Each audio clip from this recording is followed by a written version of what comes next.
श्री ज्ञानदेव तुकाराम पंढरीनाथ भगवान की जय।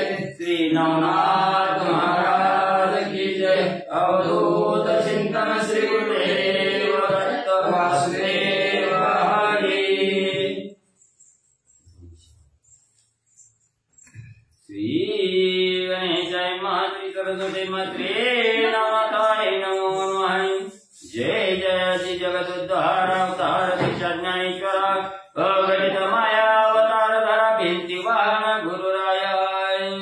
असो पांडुरंगा करो प्रथम नमन दुसरे तेवढे संतांच्या त्यांच्या कृपा आशीर्वादाने कथेचा सर्व बाबाजी सद्गुरुदास बसलेले सर्व श्रोते मंडळी साधू संतांना साष्टांगपणे कथेला सुरुवात कथेचा अनुसंधान या जगताचा उद्धार करणारा नव अवताराला आलेला लोपदे ज्ञानाचे की हित नेनती कोणी अवतार पांडुरंगा नाव ठेविले ज्ञानी असं अघटित करणे केलेली नव्हे चालविले निर्जीव भिंती ज्यांनी निर्जीव चालविली भिंती हारला गर्व द्विजांचा असणारा गर्व हारून टाकणारे ज्यांनी जड भिंत चालवली गेली असे असणारे गुरुवरे ज्ञानेश्वर माऊली ह्या असे जगताचा उद्धार करणारे माऊली या माऊलीला आमचा साष्टांग दंडवत असतो।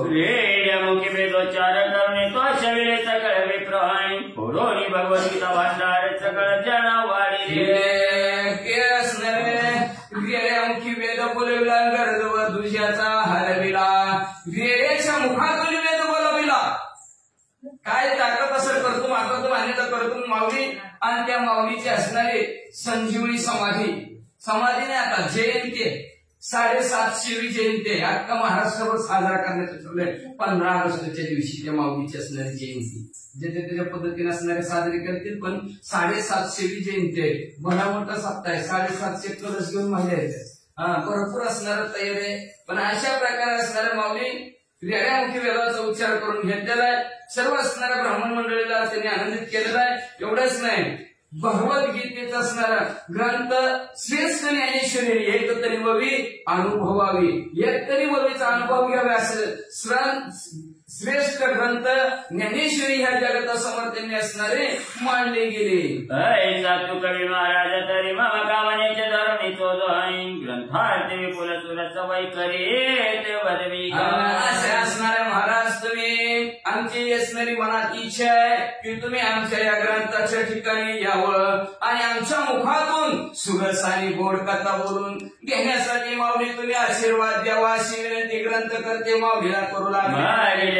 कथा सुरस दिदली भागमचंद्राच वर देवने वात चक्राचा गमन करिता पहिला मागच्या अध्यायाची कथा गोड आपण असणारे ऐकली मागच्या अध्यायाच्या ठिकाणी मच्छिंद्रनाथाला वात चक्र असणार मच्छिंद्रनाथाला शपथपूर्वक असणारे बोललेले आहेत आणि सूर्यदेव आपल्या ठिकाणी निघून गेलेले आहे आणि श्रीरामाची झाली भेटी त्यांनी वनवपणी शेवटी पशुपतरायाची रामाचे पोटी कामना संतोष केली मच्छिंद्र मग इथून पुढे मच्छिंद्रनाथ तीर्थयात्रा करण्यासाठी अयोध्या नगराच्या ठिकाणी गेलेले आहेत पाशुपत राजाचा असणारा आदर तिथे करून घेतलं त्या पाशुपत राजाला प्रभू रामचंद्राचं दर्शन घडवलं आणि त्याची इच्छा पूर्ण करून मच्छिंद्रनाथ पुढे कुठे निघाले आता येतो मच्छिंद्रनाथ सप्तमोक्ष पुण्य पावनी त्वरित अयोध्या मथुरावंतिका यथार्थ काशी काश्मीरी तीर्थयात्रा मच्छिंद्रनाथ करू लागलेले आहेत करता करता काशीला गेलेले आहेत अवंतिकेला गेलेले आहेत मथुराला गेलेले आहेत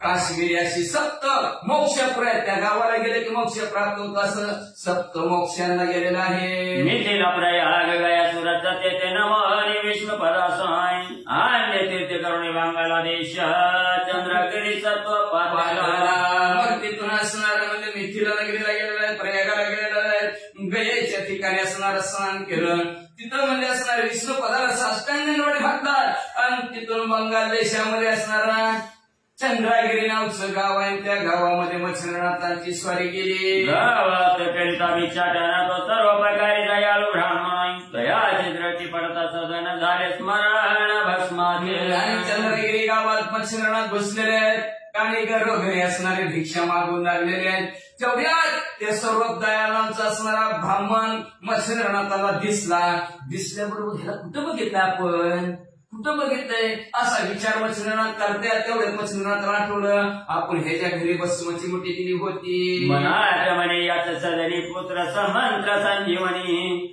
वरद भस्मी चित्त करुणी दिली होती निश्चय. निश्चयाने मच्छिंद्रनाथाच्या मनात ठाम निश्चय केला की ह्याच माणसाच्या घरी आपण सूर्यदेवाच्या वरदानाची भस्माची मुठी दिली होती. घरी ते साध्वी विप्रदाय सरस्वती नावे होती दयाय सर्वोपकारी दया द्विज भार्या सुकृत तयांचं सुकृत होतं, त्यांचं पुण्य होतं. स्वरूपदया नावचा ब्राह्मण आणि सरस्वती नावची ब्राह्मण या दोघांचं भरपूर पुण्य होतं. म्हणून त्या पुण्याच्या जोरावर मी त्यांच्या घरी भिक्षा मागायला गेल्यानंतर मी भस्म दिलेलं आहे असं मच्छिंद्रनाथाच्या ध्यानात आलं. द्वादश वर्षे लोटल्या पाठी हे पुन्हा मी येईन शेवटी आई शिवधुनी भस्माची मोठी सरस्वती हे ते दिदुरी मग असणारे म्हणलं होतं पुन्हा मी 12 वर्षांनी येणार म्हणून मी भस्माची मुठी त्या सरस्वतीला ब्राह्मणीला दिली होती असं मच्छिंद्रनाथाने विचार मनात केलेला आहे. त्या माईचा शोध करून पाहुती याचा वरदनंदन आईचे हृदय मच्छिंद्रानुन सदना माझी प्रवेश. त्या सरस्वती माईचा आपण शोध घेऊ कसं काय चाललंय तुझं बरं चाललंय का बघू म्हणले. आणि तिला विचारू म्हणजे 12 वर्ष झालं. 12 वर्ष तुझं बाळ कसं आहे हे मुलगा आपण तिला पाहू म्हणून मच्छिंद्रनाथ तिच्या अंगणात गेले. उभा राहुनी प्रांगणी सरस्वती आईशी पुकारी वाणी धवती ऐकून शुभानी बाहेर आली. मच्छिंद्रनाथाने ठरवलं 12 वर्षांनी गेलं तरी घर बरोबर मच्छिंद्रनाथाने ओळखलं. तिच्या अंगणात उभा राहिले आणि अंगणात उभा राहून म्हणले सरस्वती अक्का. लगेच ती गडबडीनं बाहेर आवाज ऐकून आली. केला योग द्रुम भिक्षा घेऊन उत्तम उत्तमाई म्हणे महाराजा भिक्षा अन्न धोळी अशा अक्काला हाक मारल्याबरोबर अक्का घरात गेली असणार. लगेच कामदारांनी भरलेलं ताट काय असं भिक्षेसाठी तिनं ताट पात्र भरलं गेलं आणि महाराजांच्या जवळ गेले. महाराज म्हणजे ही घ्या भिक्षा. इंद्र म्हणे शुभानी तव नाम काय ते ऐकू दे कानी ये म्हणे सरस्वती अभिदानी लोकपचारे मग मच्छिंद्रनाथ म्हणले असणार हे शिवानाने भिक्षा घेऊन आली बरेच म्हणजे चांगलं आहे चांगली वृत्ती आहे म्हणजे असणार दान धर्म करण्याची. पण तुमचं नाव काय आहे अक्का म्हणजे अहो ती म्हणजे माझ्या ह्या देहाला सरस्वती म्हणतात. उपरी मच्छिंद्र बोले तिथे नाम काय तव भ्रतारा ते म्हणे सर्व त्याचे दयाळ प्रति म्हणतात. बरं तुमचं नाव सरस्वती आहे का पण तुमच्या मालकाचं नाव काय आहे ती म्हणजे आमच्या गावात सुरली त्यांना दयाळपती म्हणतात. म्हणे तुम्ही कवन जाती गौरवे प्रमाणे ते सरस्वती ऐशी ऐकून कोणाची ती मिळाले तेव्हा नाताच्या. 12 वर्षानंतर शरीरात बदल होतो चेहऱ्यात बदल होतो. कोण बरं पडते कोण काळं पडते कोण हडपड होतं तर कोण चालत होते कोण कोणाला चालत काय बदल होतो 12 वर्षात मध्ये असणार. मग मच्छिंद्रनाथांनी म्हणजे 12 वर्षानंतर गेला विचारला का तुमचं नाव सरस्वती आहे आलं बरोबर आहे सरस्वतीच आहे. मग म्हणजे त्याचं नाव दयाळपती बरोबर आहे. मग म्हणजे अक्का म्हणजे तुमची जात कुठल्या म्हणजे ब्राह्मण आहे पण कुठल्या ब्राह्मणातली आहे ती म्हणजे गौर ब्राह्मण आहे. गौर ब्राह्मण सर्व दयाळ सरस्वती मच्छिंद्रनाथ म्हणजे हीच घर आहे भस्माची मोठी दिलेलं. मच्छिंद्र म्हणे माया आई कदापि कोटे तव बाळकाय म्हणे पुत्र मुख पाहिले नाही अद्यापि. मच्छिंद्रनाथ म्हणजे माई ऐक माई म्हणतात तिला म्हणजे माय ऐक बाळ दाखव की तुझं म्हणजे काय सांगायचं महाराज तुम्हाला म्हणजे अजून पोराचा चेहराच बघितला नाही. दाटवी परी तो पुत्र कैसा द्रामर माझे सोडीला कैसा तेज पुंजनी महेश ऐसा पुत्र असेल की दाखवू लवकर असणार तो मुलगा म्हणजे असणार. मच्छिंद्र म्हणे बोल शिका खोटे बरदवत माझी दिदली चिमुटाय बस म्हणून संजीवनी पीठ पुत्र रूपीचे दर्शवी. म्हणजे महाराज आपण पोरगच बघितलंय पोरगच चेहरा बघितलाय नाथ महाराज खोटं बोलते का म्हणते खोटं बोलू नकोस म्हणजे मी ती भस्माची मुठी म्हणजे साधी नव्हती म्हणजे ती भस्माची मुठी म्हणजे असणारी संजीवनी पाठवता 100% मुलगा होणार अशा प्रकारची ती भस्माची मुठी होती. तू नाही कस काय म्हणते दाखव लवकर. कवी परी तो पुत्र कैसा ग्राम माझे सोडीला कैसा तेज पुंज अनिल महेश ऐसा पुत्र असेल की. काय साधं सुद्धा पोर काय काय म्हणजे असणार. मच्छिंद्रनाथ म्हणलं अजरामर असा पुत्र आहे त्याला कधी मिळालंच नाही. अजरामर असणारा मुलगा शम टू शम हरवी सारखा असणार आहे म्हणजे तो पोरगा म्हणजे असणारा दाखव म्हणलं पुत्र लवकर खोटं बोलू नको भस्माच्या मोठी ऐकता वाणी पुन्हा युक्त झालेली तंबिनी परी भस्माच्या मोठी ते उकिला भुवनी सांदिले अन्याय वाटला लगेच भस्मा संजीवनी त्याच्यामध्ये होत भस्मावर मंत्र होता भस्म म्हणलं की 4 दिवशी तयार झालं खरं पालतशी बाबा 12 वर्षांमध्ये त्यांनी बसणं दिलं होतं की पण मी म्हणजे माझ्याकडून भला मोठा अन्याय झाला लय मोठी चूक झाली भस्म उचललं आणि उकिले टाकलं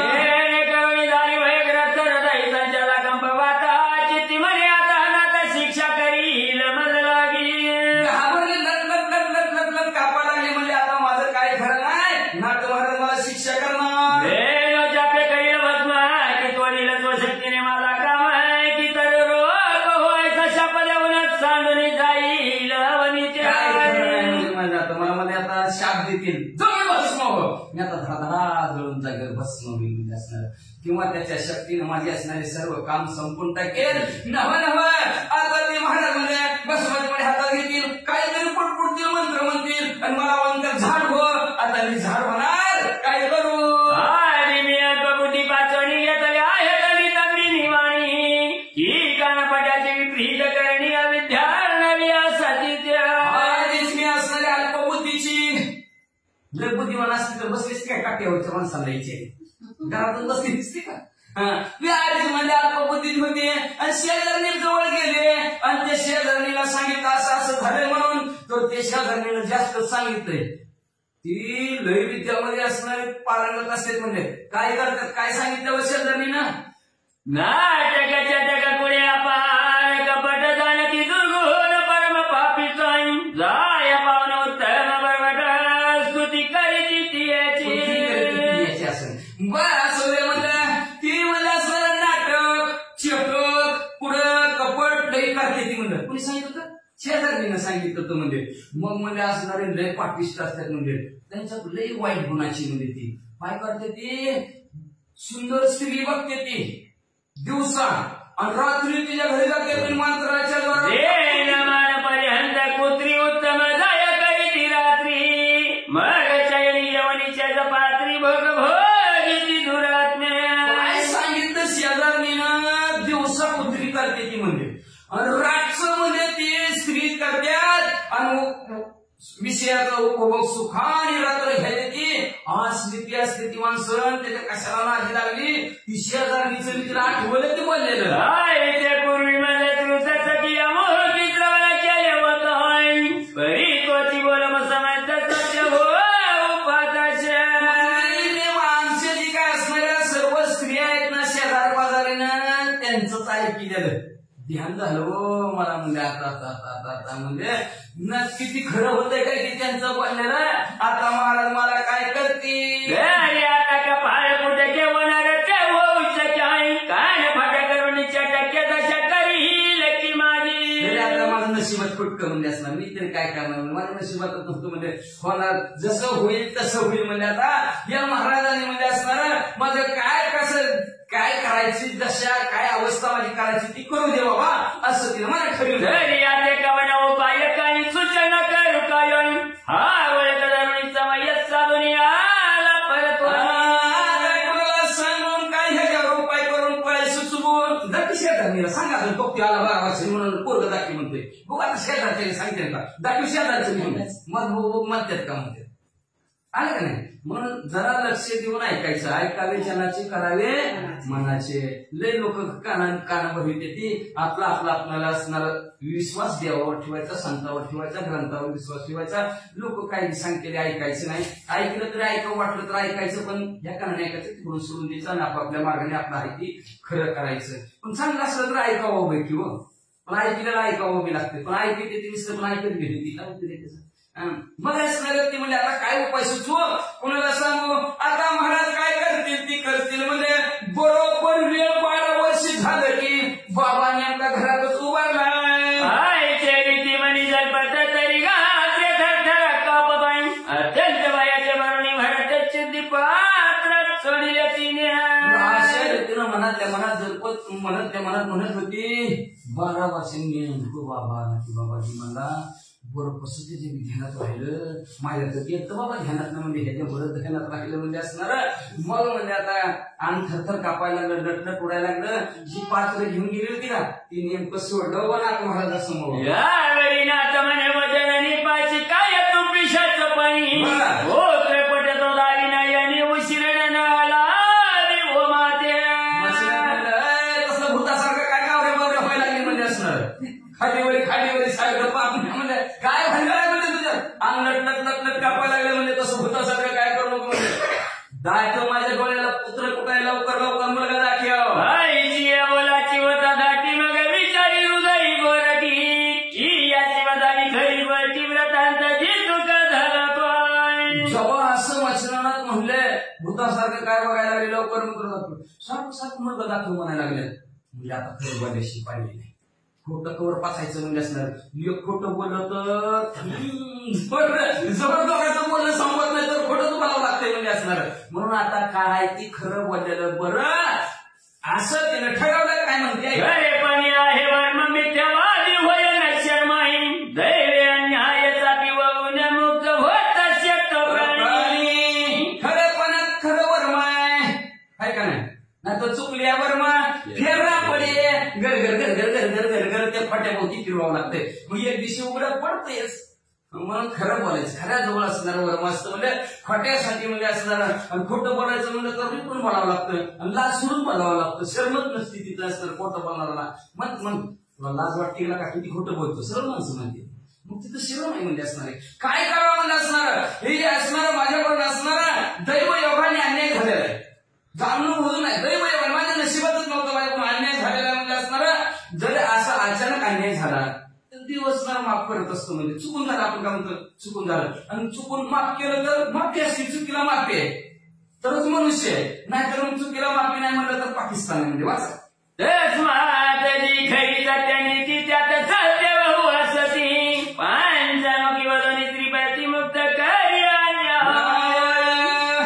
खरं असणार ती काय स्वतःची नीती आहे खरं बोललं तरच माणसात असणारं हित होतं 5 मुखाचे असणारे ब्रह्मदेव ती सुद्धा असणार मुक्त आणि अन्याय होण्यासाठी खरं बोलते सत्य साच खरे नाम विठोबाचे बरे म्हणून सत्य बोल सत्य खरं बोलायचं खोटं बोलायचं नाही असं तिनं ठरवलं तस्मात रावात्वा जावं प्राण पुढे यावं काय घर नाही सत्यवाचे खरे वाचन व्रतांत झाला तैसा वधू सत्य परेशान होता है लेकिन पराजित नाही होता खरं बोलणाराचं थोडी वेळ जरा माणसाला खटक काही पटत नाही पण शेवटी सत्याचाच विजय असतो मग तसं तिनं ठरवलं आपण सत्य बोलायचं सत्याचाच विजय होत असतो असं तिनं ठरवलं आणि ठरवून म्हणजे असणार काय बी करायचं पण आता खोडं बोलायचं मग दिले जाऊ राहू प्राण गेला तरी भेटतर पण जी काय खरं झालंय ते असणार आपल्या वाचनी नाथ महाराजांना समोसा विचार केला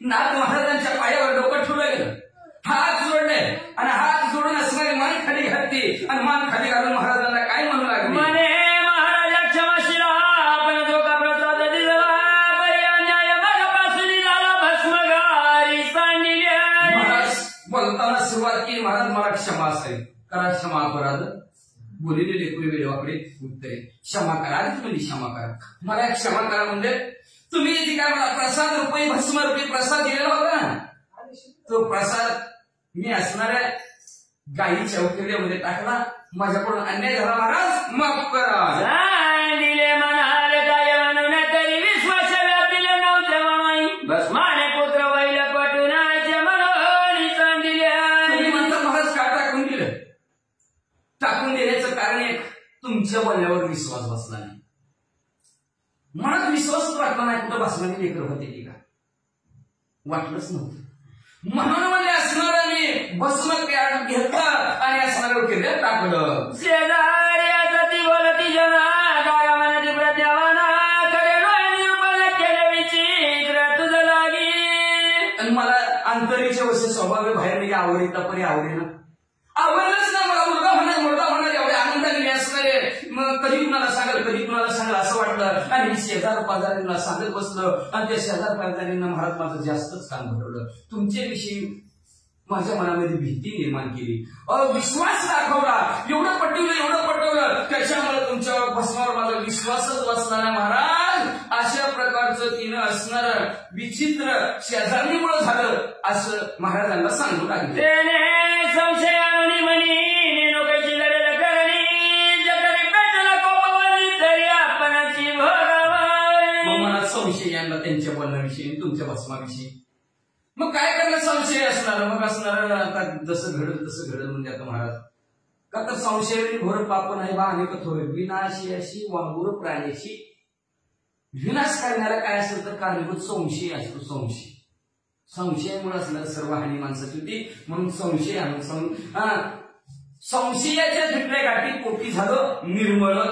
संशय संपला अंतःकरणातील की माणूस निर्मळ होत असतो. मग मला असणार हे संशयामुळे असणार माझ्या मला संशयाला भस्माची टाकली. आता जसं घडल तसं घडल महाराज म्हणजे असणार तुमचा जो काय असणार राग रूपी आग्ने समजा आता असणार रागाला आणि आपल्या पोटात आग लागली रागाची. कुणाला सहन करायचे आपण आपल्यालाच रागायची का नाही. राग घेत मग जरी समजा असणार रागाला पुढच्या राग काढता येत नाही त्याने आज खाऊन घेतली उद्या परवा दिवशी 4-5 हल्लच आहे ती बदला घेतल्याशिवाय राहतच नाही. म्हणून असणार किती असणार राग रूपी असणारा अहिन्याला तरी आपणालाच भोगायचंय, दुसऱ्याला भोगावं लागतच नाही. का तर मला वाटतं ती काय म्हणते माहिती रागाचा माणूस राग आलेला असते म्हणते मला रागात काय कळलंच नाही, मग आपलं काय तपलं काय कळलंच नाही त्याच्यामुळे असं झालं.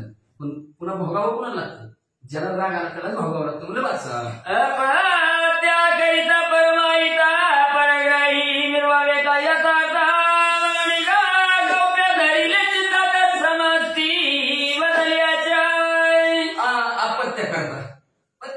त्याच्यासाठी हित राखलं पाहिजे. कौच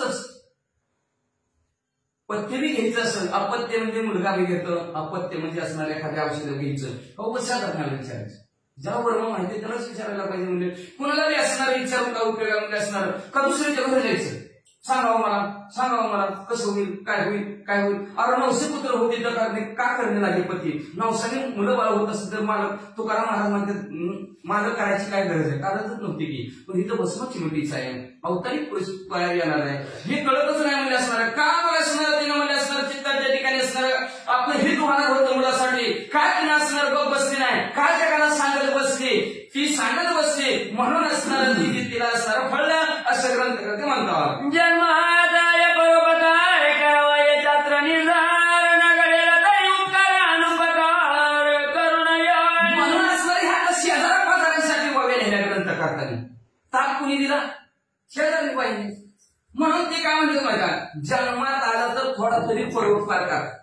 धर्म जातो सदैवाचा बा परोपकारी, थोडा तरी जगावर परोपकार करा म्हणजे असणार शास्त्र असं सांगते.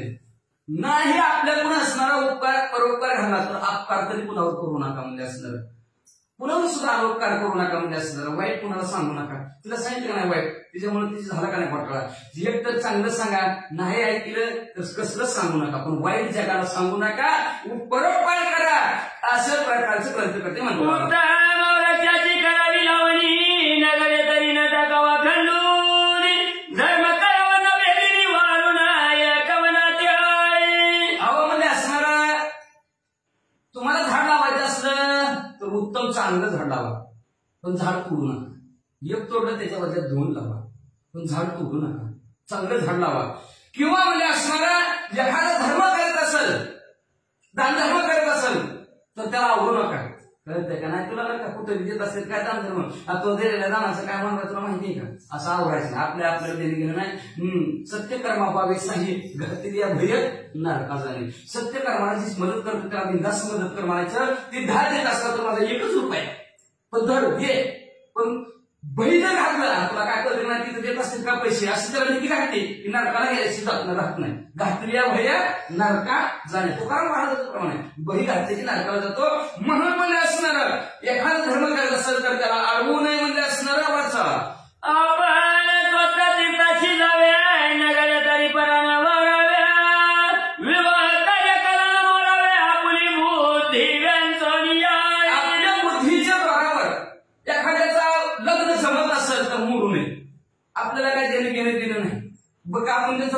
म्हणून नका, मुलगा चांगला आहे, मुलगी चांगली आहे. आणि कसं माहिती सांगितलं कधी खरं बोलावं, पण लक्षात ठेवा एका 2 ठिकाण असं 3 ठिकाणं असेल, या 3 ठिकाणी जरी खोटं बोललं तरी स्वर्गाला जातं. एक मुलीविषयी, म्हणजे मुलगी चांगली आहे, एखाद्याने विचारलं मुलगी चांगली आहे का, हो चांगली आहे, व्यवस्थित आहे, खरा, तिथं खोटं बोललं तरी स्वर्गाला जातं. ब्राह्मणाच्या विषयी, ब्राह्मण कसला का असाना चांगलाच आहे म्हणायचं, तिथं खोटा जरी असला वाईट जरी असला आणि आपण खरंच आहे म्हणलं तरी तिथं स्वर्गाला जातं. आणि गायीच्या विषयी, आता एखाद्या खाटी गायीच्या पाठीमागे लागला, खटकाने सांगितलं विचार गाय कुठे गेली, इकडे गेलेली असते, आपण सांगायचं पाराकडे गेली, पुढ्याकडे नाही गेली, पाराकडे गेली म्हणायची. गाय गेलेली असते कुठं, पुढ्याकडे. आपण खोटं काय बोललो, पाराकडे गेली, गायचा जीव वाचला, त्याचं पुण्य आपल्याला लागतं. आणि मग ती खोटं जरी बोललं की स्वर्गाला जातं. या 3 ठिकाणी खोटं बोललं की स्वर्गाला जातं, आणि बाकीच्या ठिकाणी खोटं बोललं की नरकाला जातं. म्हणून असणार खोटं, 3 ठिकाणी खोटं बोलायचं, बाकीकडे कुठं खोटं बोलायचं नाही. म्हणून असणार लग्न कार्य कधी कुणाचं मोडू नये आपल्या बुद्धीच्या जोरावर. आणि एवढंच नाही, आपण स्वतः तीर्थाला जावे बरं का, स्वतः तीर्थाला तर जावे. आणि न घडे जरी आपल्याला जाणवलं नसतं तर दुसऱ्याला तर जाऊ नये म्हणते. आणि तिथं जाते ते घरदार वाटते ते तिकडं दिंडीतच असं म्हणते ती माणसं, असं म्हणायचं.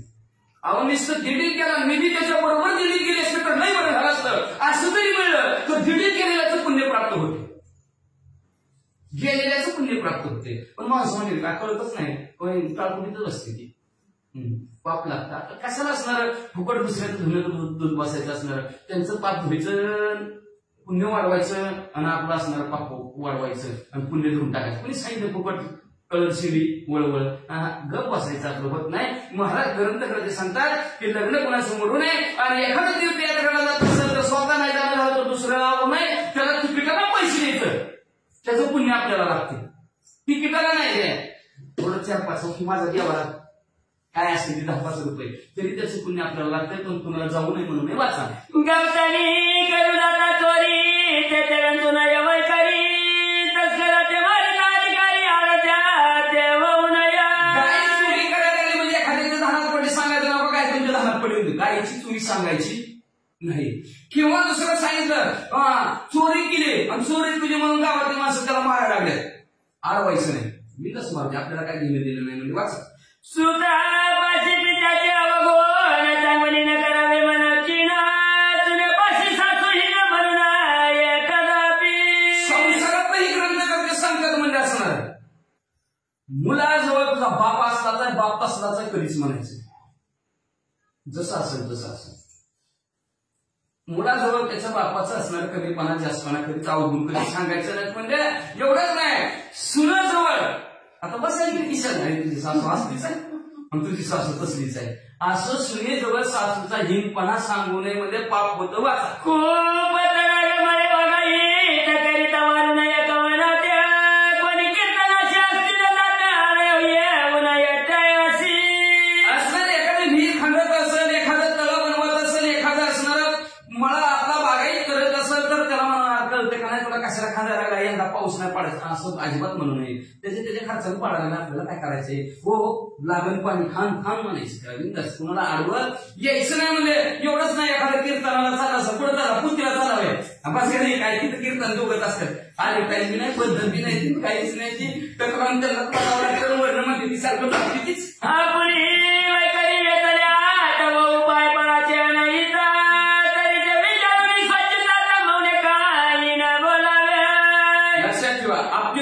असणारे आपण बोलल्याबरोबर पुढच्याच्या असणाऱ्या चित्ताच्या ठिकाणी राग येणार नाही किंवा तुमचा आत्मा दुखावला जाईल असं कधी बोलू नये. परत असणारे दुसऱ्याचं अंतःकरण दुखावेल असं कधी बोलू नये. मित्री आणि साथ शब्द जैसे प्रलळ अमृताचे, अमृतासारखं गोड बोला, मोजकं बोला, चांगलं बोला. नसलं तुम्हाला एखाद्याच बोलणं चांगलं बोलणं होत नाही तर ग बसा, काही सुद्धा बोलू नका. पण वाकडं तिकडं पुढचाच अंतःकरण दुखा असं बोलू नका. आपुली वैकरी वेचल्यात, आपुली वैकरी वेचल्यात व उपाय पाळाचे नाही तरी विचारून स्वतःचा कमवणे काही न बोलावे. ऐचे जाणून सरस्वती सत्य बोलली ती युवती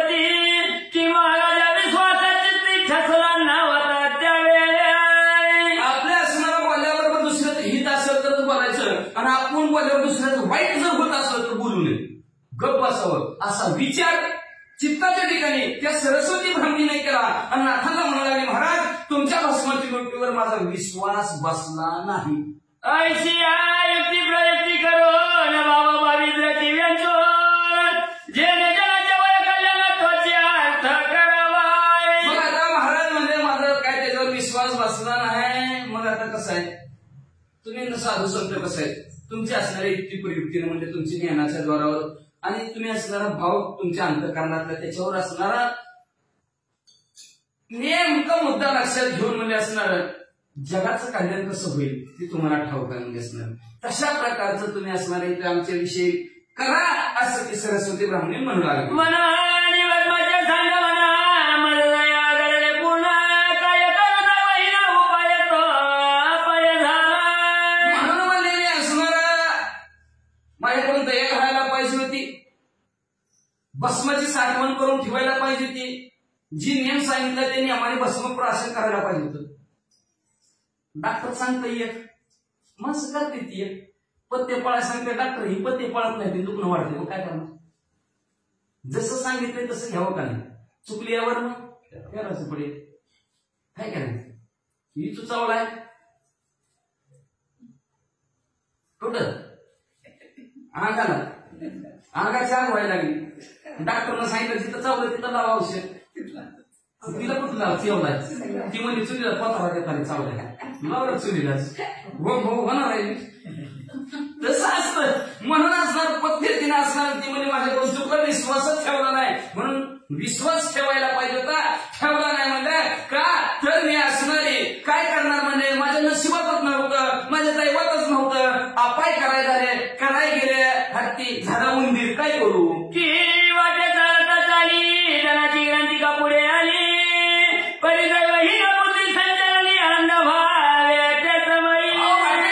तू चालता भलं मोठं धानाचं गटुडं दिसलं. गटुडं दिसल्यावर उचलणार तेवढ्यात वाटलं एखादा आंधळा माणूस असता आणि त्या आंधळ्या माणसाला धनाचं गटुडं कस कळलं असतं त्याला म्हणून हे डोळ झाकलं गेला आपलं धनाचं गटुडं मागं वाचा की कल्पतरूच्या वृक्षाखाली कल्पिली कल्पना फळाली की पिशाच्या वाटा बुद्धी संचलनी दैवहीनाच्या वाटी. नशिबात नसलं की काय झोल दिल्याशिवाय राहतच नाही असणार. ती मध्ये असणार कल्पकता त्या झाडाच्या सावली खाली बसणं, ती मनात असणार चांगलं विचार आले होते. पहिल्यांदा पंचपाकवानाचं जेवण आलं सगळं जेवढं आणि परत बुद्धीच्या ठिकाणी पिशाची भूतासारखी बुद्धी असणारी त्या बुद्धीत आठवण आली. भूत यावं खाऊन खावाला भूत शिवटी खाऊन गेलं. अशा प्रकारची कम नशिबाची मी धन्याय माते झाले आता क्षमा करावी माऊली अज्ञानपणे उडविले हित माझे महाराजा. महाराज म्हणजे त्याने तुम्ही आता मला क्षमा करा म्हणजे असणार अज्ञानाने न कळता तुम्ही दिलेली भस्म किंवा किरड्याच्या ठिकाणी मी टाकली म्हणजे आता माझं हित तुम्हीच करा. बरी ऐकतावानी मचिंद्र खेळावानी म्हणे स्त्रिय जाती पापरूपिणी विश्वासाच्या भंडाराह्य. अशा प्रकारचं मच्छिंद्रनाथाने ऐकलं. मच्छिंद्रनाथाला जरा दुःख वाटलं आणि दुःख मनात त्या मनात म्हणालं ही स्त्रिया म्हणजे पापाचं रूप असतं म्हणजे. आणि एवढंच नाही अविश्वासाचं भंडार आहे. कधीच विश्वास नसतं स्त्रियांच्या कुठेवर. कर्ण मेला नसता, कर्ण मेला नसता पण कुंतीनं शेवटपर्यंत सांगितलं माझा मुलगा आहे म्हणून. आणि शेवटी गेल्यावर म्हणजे माझाच मुलगा आहे. कारण तुम्हाला कळतं का नाही म्हणला, तुला कळतं का नाही म्हणला सख्या भाऊच मिळाला म्हणजे कसं काय करायचं होतं म्हणला. मग तेव्हापासून धर्मराजांनी सांगितलं स्त्रीच्या पोटात काय राहणार नाही म्हणून ती असणार पोटात तवा नाहीतरी गाठ करून धरून ठेवायच्या. अशा प्रकारचा विश्वासाचा भंडार स्त्रिया कुठल्याच गोष्टीवर विश्वास पटत नाही, लवकरच पटत नाही. अहो एखादं दुखणं येऊ दे 50 डॉक्टर बघतील पण विश्वास कुणावर नाही माझा. त्याच्या पदाच्या विधी आपण बोलून दुसऱ्याचा बोलून बेचाळीस पूर्वदाशी. आपलं कल्याण कशात होईल, हित कशात होईल आणि अहित कशात होईल कळतच नाही स्त्रियांना. काहीच कळत नाही म्हणजे असणार. भरतीच नावं ठेवणार, काही करणार आपल्याला मनाला वाटेल तेच म्हणणार असणार. आणि एवढंच नाही आपल्या बुद्धीच्या द्वारावर 21 कुळ्या बापाकडच्या आणि सासऱ्याकडच्या 21 कुळ्या असा 42 कुळ्या करणार स्त्री करते. कुठं कुठली तरी करते बरं का.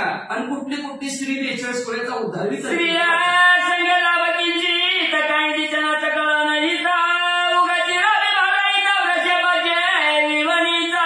स्त्रियाच्या संघ किंचित सुद्धा लाभ नाही. काय लाभ आहे चालले गेले कुठे पुतीला पुती ऐकतात, भजन करतात, कीर्तन करतात, लय त्यांचं लय लय पुण्याचं काम करतात, दान धर्म करतात, पुण्याचं काम करतात, म्हणून त्याच्यात अर्ध मालकाला अजिबात नाही. पण माणसाने पोती वाचू द्या, माणसाने पोती ऐकू द्या, माणसाने असणारं नामस्मरण करू द्या, नामभजन करू द्या, माणसाने असणारं पुण्य केलं की अर्ध पुण्य आपोआप बायकोला जातं. तिचं नावच आहे अर्धांगिनी, अर्धांग मालकाचं. मास्तरच्या बायकोला मास्तरी म्हणतात, मास्तरच्या बायकोला म्हणतात का कोण? मास्तर म्हणते का तिच्या नवऱ्याला? नीट नाही, अर्ध आपोआप जातं. डॉक्टरची बायकोला सुई कशी लावायची माहित नसते, पण तिला डॉक्टरीन म्हणते. मास्तरची बायको आला नसली तरी मास्तरीन म्हणते. आहे का नाही? अर्ध पुण्य जातं. स्त्रीच्या संग किंचित सुद्धा लाभ नाही, माणसाच्या संगतीत लाभ तरी आहे, पण स्त्रीच्या किंचित थोडा सुद्धा लाभ नाही असणार. मच्छिंद्रनाथ म्हणतात एवढंच नाही म्हणजे असणारा, त्यांच्या बरोबर असणारं काही असणारं सर्व अनहितच आहे. हिताच्या गोष्टी अजिबात नाहीत. म्हणले उगच म्हणले बहाड्याच्या बैलासारखं सकाळपासून झोपेपर्यंत निस्तरा व्हायचं.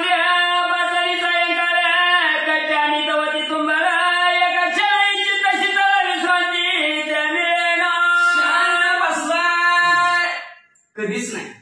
उठल्यापासून झोपेपर्यंत शीतळ शांत बसला असं काय का? जाऊन सांग का बसला? काय झालं तुम्हाला? जा. कोण काय म्हणलं का? मग कोण काय नाही बसलं तर मी म्हणते तुम्हाला जा सुरुवात. काय का थोडं तरी का बसायचं वर? काय नाही, विश्रांती अजिबातच नाही. म्हणून संसारमुळे दुःख चुरीकडे रात्र दिवस तळमळ विश्रांती. दुःखाची परी मानवी जरी हृदयांतरी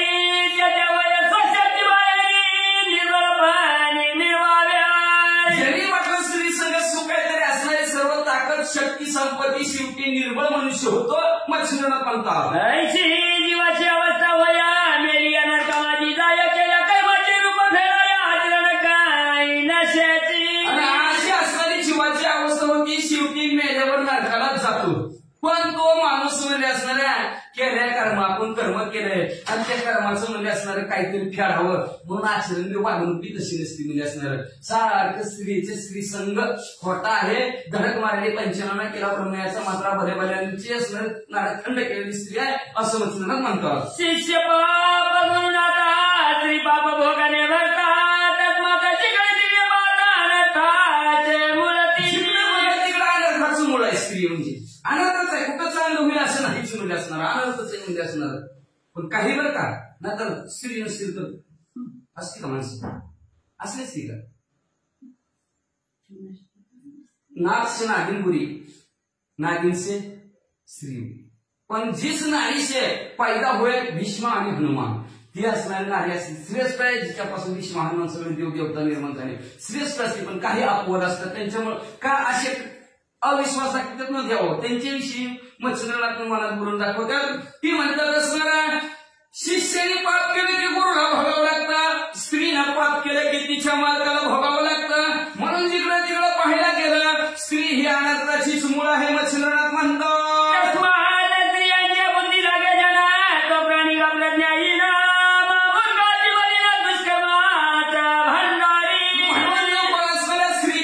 संघ लागे. आता काय शब्द टाकला तिथं? बुद्धी संघ बरं का? स्त्रीचा संघ नाही टाकला इथं, स्त्रीच्या बुद्धीने. ठीक आहे ना?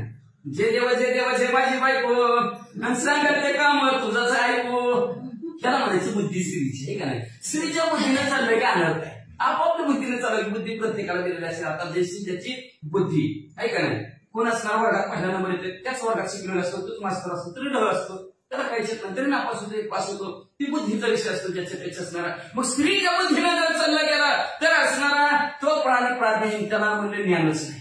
एवढंच नाही, त्याला काहीच बुद्धी नाही, अतिशय महामूर्ख आहे. तो वाईट कर्माचा मालक झाला, शेवटी नरकाला जातो म्हणतात. तरी तन्याय विमुख झालो. हो बरोबर आहे, बाईच्या नादी लागतो. तन्याय विमुख झालो, या बाईच्या बोली लागलो.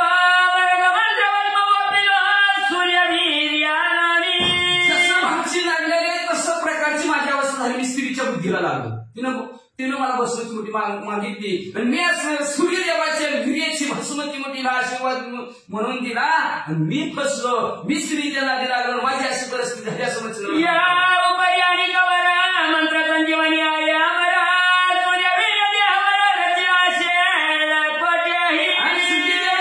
ह्याच्यावर म्हणजे संजीवनी नावाचा मंत्र आहे. कुठं ना कुठं म्हणजे असणारा हा हे धीर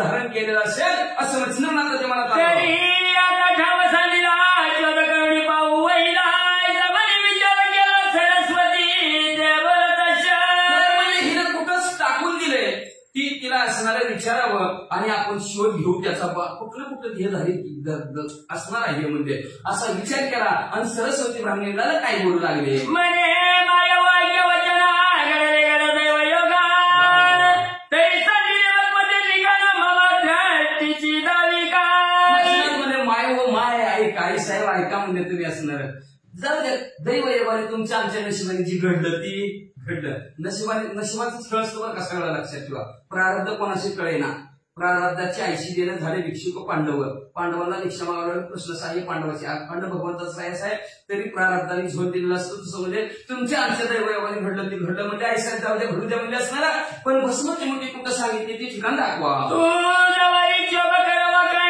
तरी पदरी काही पडत नाही तरी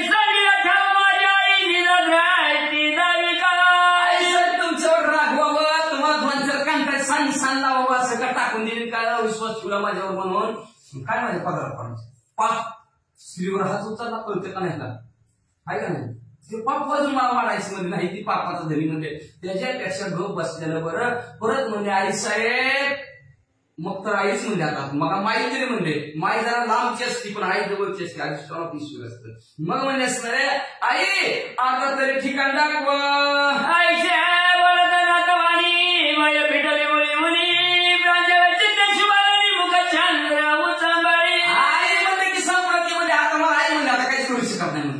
आई म्हणले की काहीच करू शकत नाही मग असणाऱ्या तिच्या अंतःकरणाच्या ठिकाणी जी काही भीती होती ती संपली आणि भीती असणाऱ्या प्रांजळ असणाऱ्या मनाने आणि चेहरा तिचा फुलला गेला आणि प्रसन्न चेहरे काय म्हणू लागले महाराजा योगनुमात आणि ठावदावी ते तुम्हाय पुढे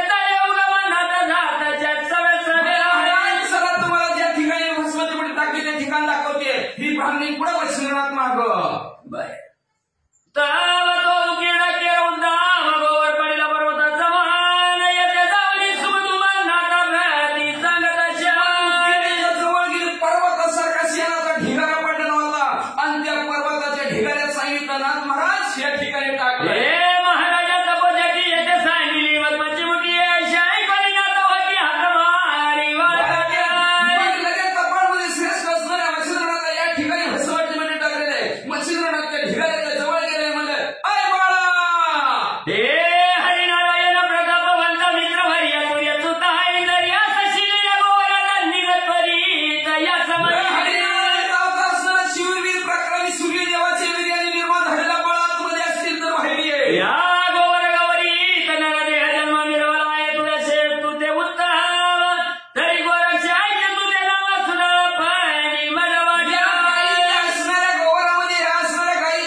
म्हणून जाणते गुरु भुजीचे त्यांनी कृत कार्य होईचे मुळे सिंचनी शाखा पल्लव जायची गुरुला असणारं शरण गेले की सर्व काम होत असतात म्हणजे बरोबर या मी हा ढिगाऱ्यात आहे पण हा ढिगारा माझ्या डोक्यावरचं फार होत आहे मला सावरता बाजूला येता येत नाही काहीतरी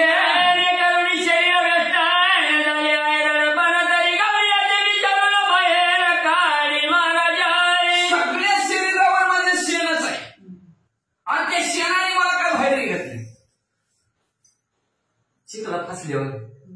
चिखलात फसल्यावर जसं हात हलवी तसं रात लुटतंय हात हलवी तसं फसतंय का नाही तसं संसारात आहे जेवढं हात हलवी चाल तेवढं खाली खाली खाली खाली जाणार आणि हात नाही हरिहरून निवांत बसलं बरोबर चढणार. मग म्हणजे मी जर असणार या असणाऱ्या क्षणामध्ये हात हलवीत बसलो तर जास्त फसल 12 वर्ष लागली फसले म्हणजे दर्पण झालं माझ्या डोक्यावर म्हणजे असणार मला बाहेर निघता येईना. महाराज लवकरात लवकर असणार तुम्ही बाहेर काढा म्हणल्यावर मच्छिंद्रनाथ काय करता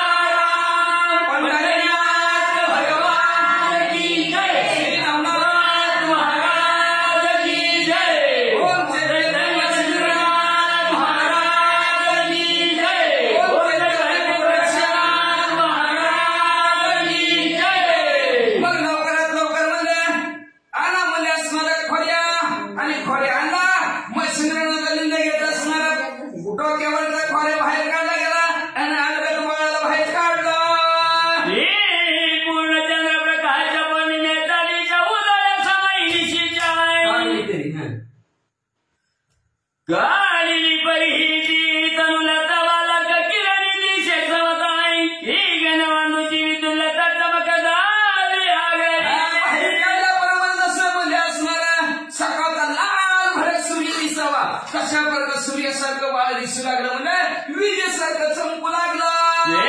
पूर्ण चंद्रप्रकाश पौर्णिमेचा दिशा उदय समय निशीच्या हे तनु गर्भ मदनाचा जगमाजी फिरवला.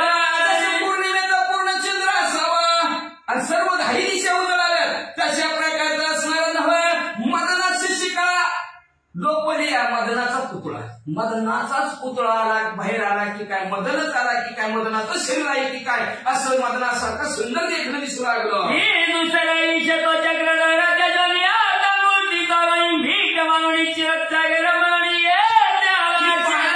दुसरा मध्ये असणारा शेषावर काय शयन करणारा विष्णू परमात्मा भगवंत तो मध्ये शेषावर झोपून झोपून काटाळला म्हणून काहीतरी करावं जागं व्हावं म्हणून गोरक्षनाथाच्या रूपात हित प्रकट झाला असं दिसू लागलं. कुमाकार पदपंकाच्या सकळ आंगोळ्याचे झोपून नाही चंद्रकाळाचा महाविराजन के आंगोळी कुंकुवासारखं लाल भडक पायाचे तळ होते चंद्राची द्वितीयची पोर असावी तशी नग होती. गोटी वाचून निळा पूर्व रेखा की इंद्रनीळाची झळकली काय मरघटावर या लौकिका सगळा पोट तरी तिला असणारा जसं इंद्रधनुष्य असावा तशा प्रकारच्या घोटा होता मला असणार एवढंच नाही मनगटाला लौकिक त्याचं लौकिकच करतात अशा मनगट होतं पोट सगळं तर दबण्याच्या कार्यासारखं गुडघ्यावरी जाणू तळताच्या तंबकतळीच्या उभय सर्वई त्यावरी कधी तटाची निर्मल हरिजामा हरिमाता समाधानावी गुडघ्याच्या वर असणाऱ्या ज्या मांड्या अतिशय सरळ कर्दळीची गाभा असाव्या तशा प्रकारच्या मांड्या सरळ होत्या मध्ये असणार एवढंच नाही कंबर तर कशी होती मध्ये असणारा हरणाचा असणारा किंवा सिंहाचा माज जिरविल अशा प्रकारची सिंहाला वाटत होतं माझीच कमर पत्तळ आहे असं सिंहाला वाटत होतं पण सिंहाच्या कमरापेक्षा जास्त सुंदर कमर गोरक्षनाथाची होती म्हणजे कटीवरती नाभी धामाच्या वरती हृदयाती सुगवाई सुगम परिमित धामाच्या पहाडी वाटत अशा आधी स्थळ होतं आधी स्थळाच्या ठिकाणी हृदय होतं हृदयाच्या ठिकाणी सर्व विद्या परिपूर्ण भरल्यात की नव्हतं विद्येचं माहेर घडत असं हृदय वाटत होतं. सरळ भाऊकलीच्या वत्त पर्याजन भाऊनी सोयकाई वया माझी जगता वत्त उभ्या करणारी मिरवती सरळ असणारे हात होतं म्हणजे एवढंच नाही अजानु भाऊ दिसून गुडघ्याच्या खाली हात होतं म्हणजे सर्व जगाताला खळदळीचा गाव आता हे की काय असं दिसत होतं. त्यातल्या यामुळे सरळ प्रकार तया कागरी नख उघडत रागराती त्याच्या उत्तम कोरदाईशी द्वितीयचे त्याच्यावर असणारं बोटं होती सुंदर नखर चंद्राच्या द्वितीयच्या कोरेसारखी अतिशय उत्तम दिसत होती. स्वस्कंदा माझी गिरीवाचा कडक वतीचा बीजगावी सबळाई तयावरी अनुमती निर्मला दरबारी असणारे खांद्याच्यावर असणारे मान सरळ असणारे वाळवतीमध्ये असणारा तशाच प्रकारे असणारा त्यांचं जे काय हनुवटी होती अतिशय सुंदर आणि हनुवटीच्या वर होट होते डाळिंबाचा बी असं लाल भडक कसं होट लाल भडक गंधाची वेचा इतान केवळ चंद्रमूर्ती मांपाई परी आनंद नोया धावणीची तव्याचा धनाच्या विराजा तशाच प्रकारचे पांढरे शुभ्र असणारे दात म्हणजे आतमध्ये ओटाच्या आतमध्ये होते आणि चेहरा म्हणजे साधा सुद्धा नाही, चंद्रासारखा असणारा शीतळ मूर्तिमंत चंद्र चेहऱ्यावर येऊन बसला की काय अशा प्रकारे चेहरा म्हणजे वेदशाही शास्त्रात पुराण चारी वेदाचं माहेर घरात दिसत होतं. शरणाची कशी कागरवत उभय चक्षु विशालवंताई चक्षु नव्हे देशाशी आदित्यनांदवया पातळी सगळ्यांना असं होतं म्हणजे शुभ्राग्रवत पोटाची चोच असेल तशा प्रकारचं सरळ नाक होतं म्हणजे असणारा दोनचे दोन्ही डोळे मोठे मोठे चंद्र सूर्यच डोळे त्या ठिकाणी बसले की काय असं दिसत होतं. बाळ विशाल कवरी भार पुरला वरती पिंग ठाकरोई ऐसा महाराजा तलेश्वर उदयाला वाटते कपाळ होतं पूर्ण केस असणारे डोक्यावर होते पिशा पिंग टाकायला असणारा अशा प्रकारचं पिंग टाकायला केस होती बरं का विषय मग म्हणजे अशा प्रकारचं सुंदर बाजार मला आलं होतं. सरस्वतीने भारी व्यकतनी सर्व गुण संपन्न बाळ सरस्वती भावनेला बघितलं घेतलं कपाळा म्हणून मला म्हणे वरती हाताने मीच करंडी ऐसा पुत्र माझी या पोटी येता मुच्छे दिला माझ्यासारखं करून नशिबाचा फुटक्या कापडाचा करंट्या कपाळाचं कोणच नाही. एवढा माझा सुंदर देखना मला माझ्या पोटाला येणार होता पण तसं नशीब फुटकं पर्वत मला नेत्री परजोई मोहे आणि चित्ताच्या ठिकाणी अतिशय दुःख वाटलं. कपाळ बडवू लागली आणि बडवता असणारी रडायला लागली आणि आता रडता काय म्हणायला लागली म्हणते का ते पावनी मचिंद्रनाथ ते पावनी मचिंद्रनाथ म्हणे खेळ गाव करी शिवे काय तुझा नव्हता तो सुत मग रडायला लागली की मोठ्या मोठ्याने रडायला लागली म्हणजे या शेजारणीनं बरं नाही गेलं गावया आणि मला फसवलं गया येडं शिकवलं का बाया आहे का नाही असं म्हणे तर रडायला लागल्यावर मच्छिंद्रनाथ मध्ये का रडू नको म्हणजे असणार अगं तुझ्या नशिबातच नव्हता ती म्हणजे तुला नव्हताच मिळणार म्हणजे मग तू त्याच्यासाठी का रडतीस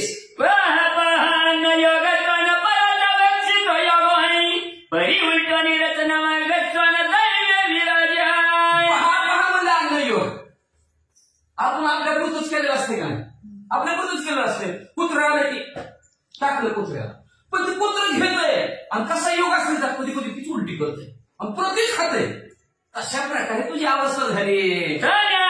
बुद्धिमंत विभागाला शहाळी सासूत आता शोक करीची काव्य तत्वशाप विभाग मिळवीची तुझा असणाऱ्या तुझ्या नशिबात तुझा मुलगा नव्हता म्हणजे आता रडू नको बघ आणि आता रडताना तुझा आवाज जर वाढला काढू काय भस्माची मोठी काढू भस्माची मोठी म्हणजे शापच दिल मग तुला तरी जाय तू येथणी नाटक शापवाणी माझा कोप प्रत्यक्ष अग्नि ब्रह्मादी कसायना नीट म्हणले खराकडे म्हणले मला जर रागला ब्रह्मादी देवश्री चंद्री यक्षगंधर्व किन्नर असतील कुणाला माझा राग आवडत नाही माझ्या रागाने जोडून भस्म होची होट लावतात आईची वडील क्रूर वाटत सरस्वती पावली भयाची ताई मागे पावलं ठेवणी तत्वतानी सगळा पातळी अशा क्रूर शब्दात रागाने म्हणजे उठती का नाही जाऊन भस्मच करेन म्हणलं मग तो जास्त घाबरले बाबा म्हणजे बाबा त्या काल बाईने सांगितलं म्हणून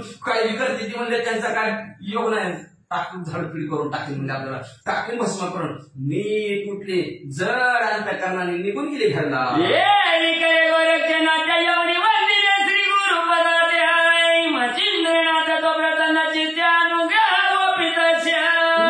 बाळ मूर्ती असणारे गोरक्षनाथ उठले ज्या ठिकाणी मच्छिंद्रनाथ ते मच्छिंद्रनाथाच्या जवळ आले मच्छिंद्रनाथांच्या पाया पडले पाया पडल्याबरोबर मच्छिंद्रनाथांनी गोरक्षनाथला उभा केला आणि मधून मिळतं त्यांना छापायचं मग मध्ये लगेच मच्छिंद्रनाथांनी कानामध्ये बीज मंत्र सांगायला सुरुवात केली. देवानी नावीचा ओम इति एक अक्षर अक्षर संबोधित समग्र आई नारायणी नामचार मंत्र अक्षरम ज्याचा कधी क्षयच नाही असा अक्षर ओम त्यांच्या कानात टाकलं आणि नारायण नावचा मंत्र दिला. श्रीराम जय राम जय जय राम. अशा प्रकारचा मंत्र सांगितला आणि पुढं वराच्या जेवणी मावी सकल निवटी अज्ञान काजळी वराला विभूतीच्या चोळी भारी मुख कुर्वाई कृपेचा हात मच्छिंद्रनाथाने गोरक्षनाथांच्या डोक्यावर ठेवला आणि ठेवल्याबरोबर अज्ञान संपलं. गुरुचं कामच ते असतं की अज्ञान रूपी अंधकारात संपवायचं, ज्ञान रूपी प्रकाशात घेऊन सोडायचं हे काम असतं. ते अज्ञान संपलं. ज्ञान असणाऱ्या अंतःकरणाच्या ठिकाणी प्रविष्ट गोरक्षनाथांचं झालं. लगेच असणारी वरदानाची भस्माची मुठी काढली आणि गोरक्षनाथांच्या कपाळाला लावली.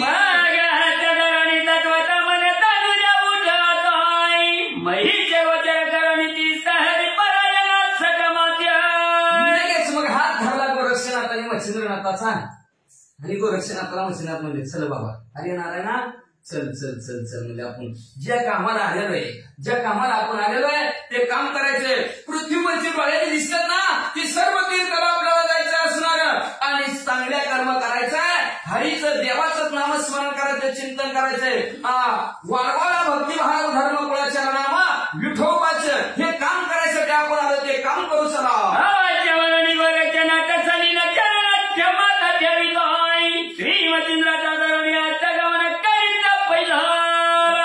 कळलं ज्याच्यासाठी आलं ती काम करायचं. लक्षात ठेवा. सांगितलं असतं देवी दिला देव भजना गोमटा. देवाने देव भजन करण्यासाठी दिला पण आपल्याला कळाना गेलं देवाने देव भजनासाठी दिला होतं. खाते पोट मोठं पण आहार मोठा असं झाली कलियुगाची कहाणी. मग म्हणजे असणार भजन करायचं असणार, नामस्मरण करायचं, चिंतन करायचंय. हे मच्छिंद्र गोरक्षनाथाच्या विधानात आलं. लगेच असणार हात मच्छिंद्रनाथाचा धरला आणि निघाले महाराज.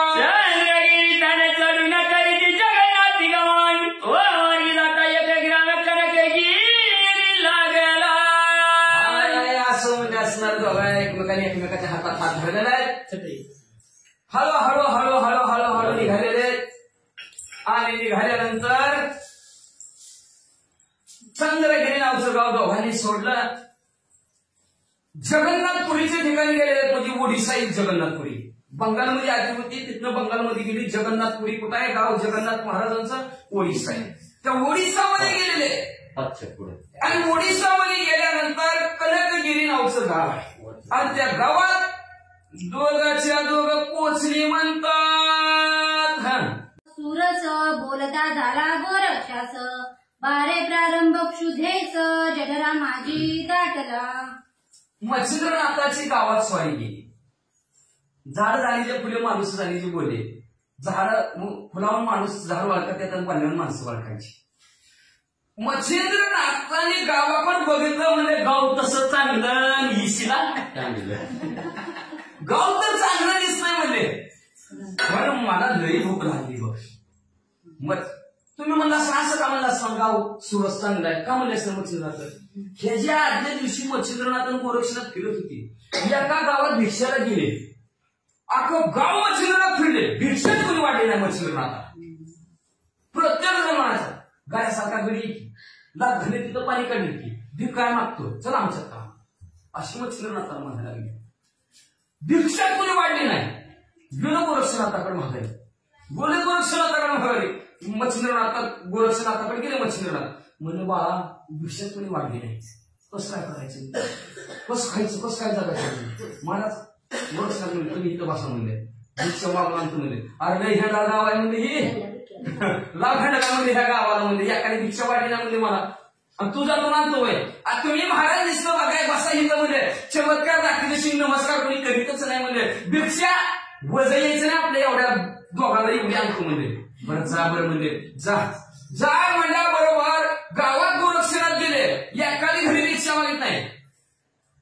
आपलं हेच का दोऱ्याचं भिंडळ दोरा त्या दोऱ्याचं भिंडळ वर टाकलं असं गोरक्षनाथाने वर टाकलं.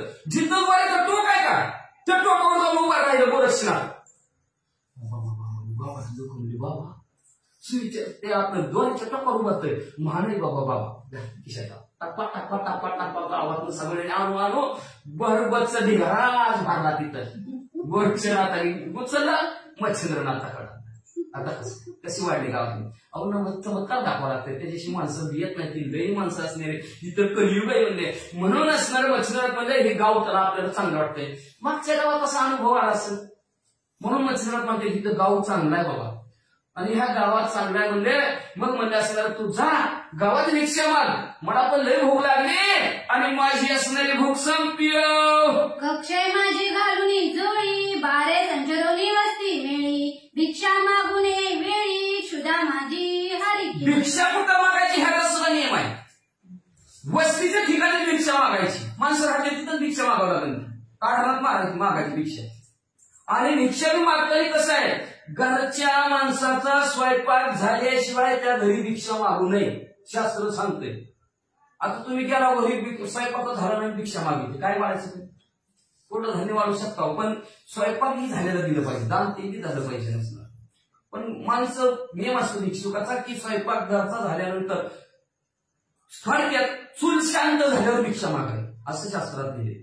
मग मला असणार मग बाबा वस्तीचं ठिकाण बघ, काखेमध्ये असणार झोळे अडकेव आणि गावात भिक्षा मागून लवकरात लवकर ये. अवश्य म्हणून गोरक्षनाथ सत्वर झोळी कक्षे घेत, संचरोनी कनक ग्रामात मागे घरी. मग उर्वरेच्या आज्ञेशीर स्वामी गोरक्षनाथाने म्हणली काखेमध्ये झोळी अडकवली आणि झोळी अडकून म्हणले गावात शिरले आणि घरोघरी विकून अलग निरंजन भिक्षा वर्माय असं असणारं संवाद टाकायला सुरुवात केली. भिक्षा मागता ती उद्देशी तव तो गेलाय का विप्रग्रहासी, ते पाहते ते दिवशी पितृश्राद्ध मिरवले. मला असणारं घरोघरी भिक्षा मागत आहेत आणि मागत आणि भिक्षा पोट भरलं परत भिक्षा मागायची नसती, हा एक नियम आहे भिक्षुकाचा. आपल्या गाडीवर वजच नाही काय अवघड आहे का परिस्थिती असं ज्याचं त्याचं असलं कलियुग आहे. आपल्याला काय नाव ठेवायचे नाही, ज्याचं त्याच्या धर्मानुसार चिमणी तिथं चारा देवाने दिले, जगण्याचं साधन प्रत्येक जसं असेल तसं असेल. पण भिक्षुकाचा नियम असतो, पोटात कुठं मिळलं की बस. मग एक दोन घरात जास्त मिळलं नसतं, पोट भरलं नसेल, नेमकं असणाऱ्या एका ब्राह्मणाच्या घरासमोर असणाऱ्या मच्छीनं गोरक्षनाथांची असणारी स्वारी गेली, तिथं असणाऱ्या त्या ब्राह्मणाच्या घरी पितृश्राद्धाचा कार्यक्रम होतो. श्राद्ध वर्ष श्राद्ध असेल किंवा मासिक असेल, पितृश्राद्ध होता. त्या श्राद्धाच्या दिवशी त्या ब्राह्मणाच्या घरी त्यांची स्वारी गेली. विप्र करुण्या भोजन उकरी मागत्याचे देत असे अन्न, ते संदेशी गोरक्ष जाऊन अलक्ष आदे जलपद. तसे मग असणार बघा, कधी भिक्षा वाढायची घरची सगळे असणारे जेवले, ब्राह्मण मंडळी जेवण्यासाठी आपल्या भाषेत सांगता पितर जेवून गेले. पितर जेवून गेल्यानंतर जी काय मागायला येते त्यांना दान देत होती ती घरची. आणि तेवढी गोरक्षनाथाने त्यांच्या दारात उभा राहिले आणि अलग निरंजन भिक्षा वाढ म्हणले. तव त्या घरची नितंबिनी महाप्राज्ञिक स्वस्वरूपिणी, क्षमा शांतीची लावण्य खाणी सर्व गुणी संपन्न. पण त्या घरची असणारी नितंबिनी स्त्री कशी होती? महाप्राज्ञिक, अतिशय बुद्धिमान होती, न्यायी होती, स्वरूपाने अतिशय चांगली देखणी लावण्याची खाणी होती. पण अंतःकरणाच्या ठिकाणी क्षमा शांती तिथे देवाची वस्ती.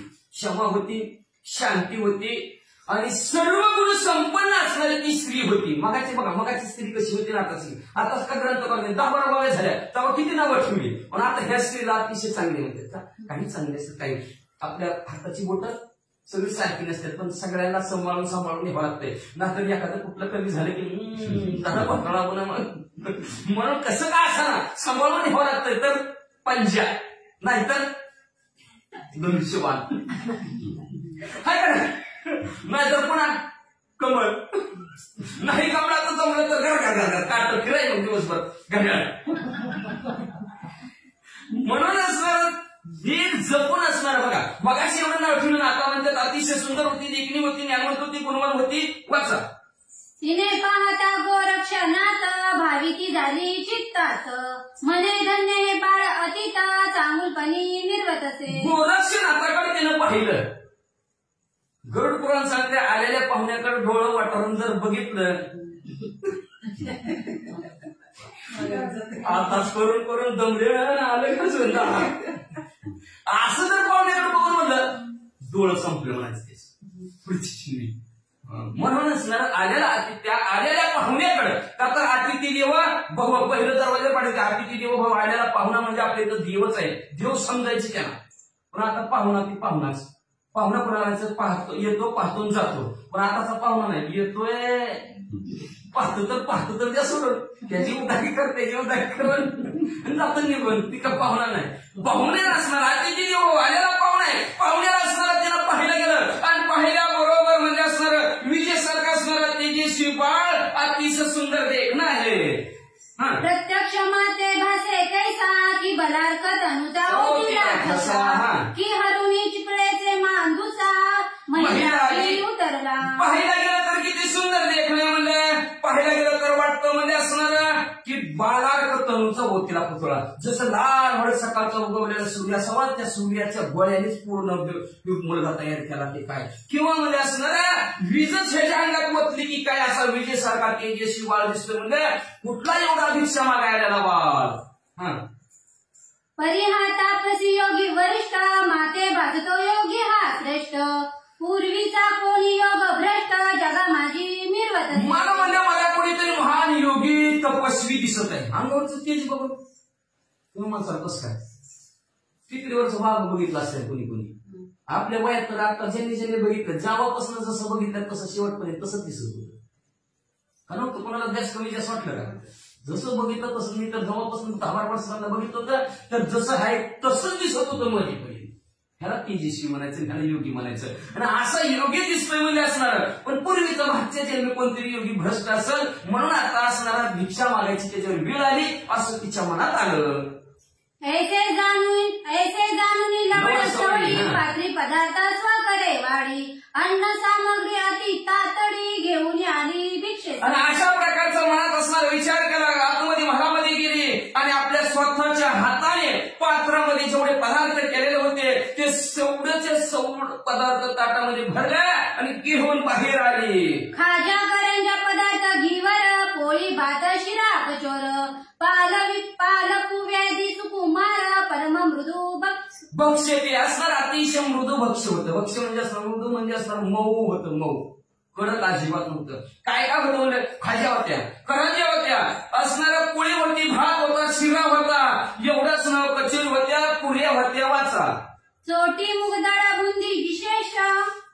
वाचा चोटी मुगदळ बुंदी विशेष पूर्ण पोळी विस्तीर्ण पात्रस घाऱ्या पुऱ्या पंचमधुर रस श्रद्धा पूर्ण ठेविल्या. मुगदाळ होती, त्या मुगदाळीची असणारी केलेली बुंदी होती.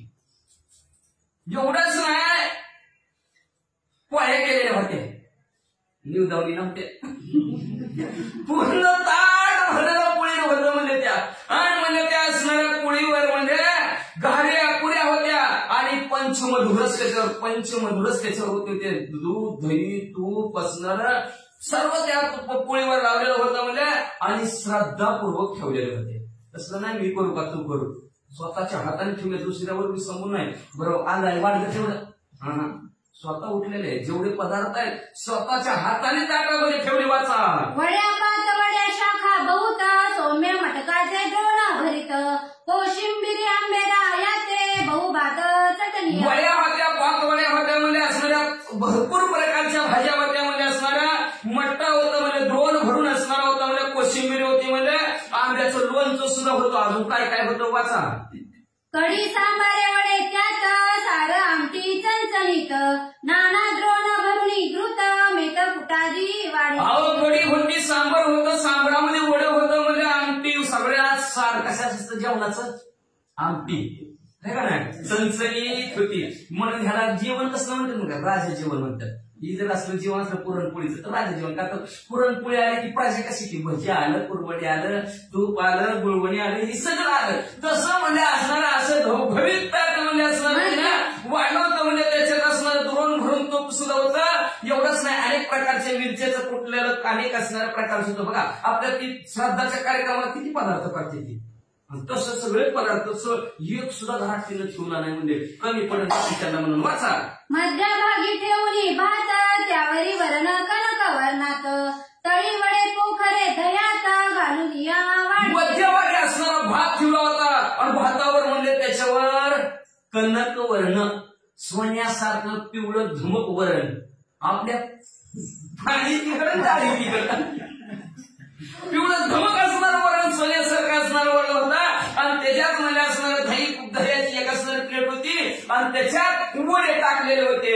ऐसिया परिषद सांन गवगविता पात्र वाढून श्री गोरक्षा पुढे ठेवून नमस्कारी. अशा प्रकारे षडरसांना 6 रसाने युक्त आंबट गोड तिखट खारट गोड हे अशा प्रकारचं 6 रसाने युक्त अन्न ताट भरलेलं मच्छिंद्रनाथ गोरक्षनाथाच्या जवळ ठेवलं आणि आवडीने प्रीत म्हणजे आवडीनं गोरक्षनाथाला काय म्हणू लागले. गोरक्ष पाहता पात्र सुरसा मनी वाटला परमहर्ष चित्ती मने त्या नितंबिनीस धन्य धन्य.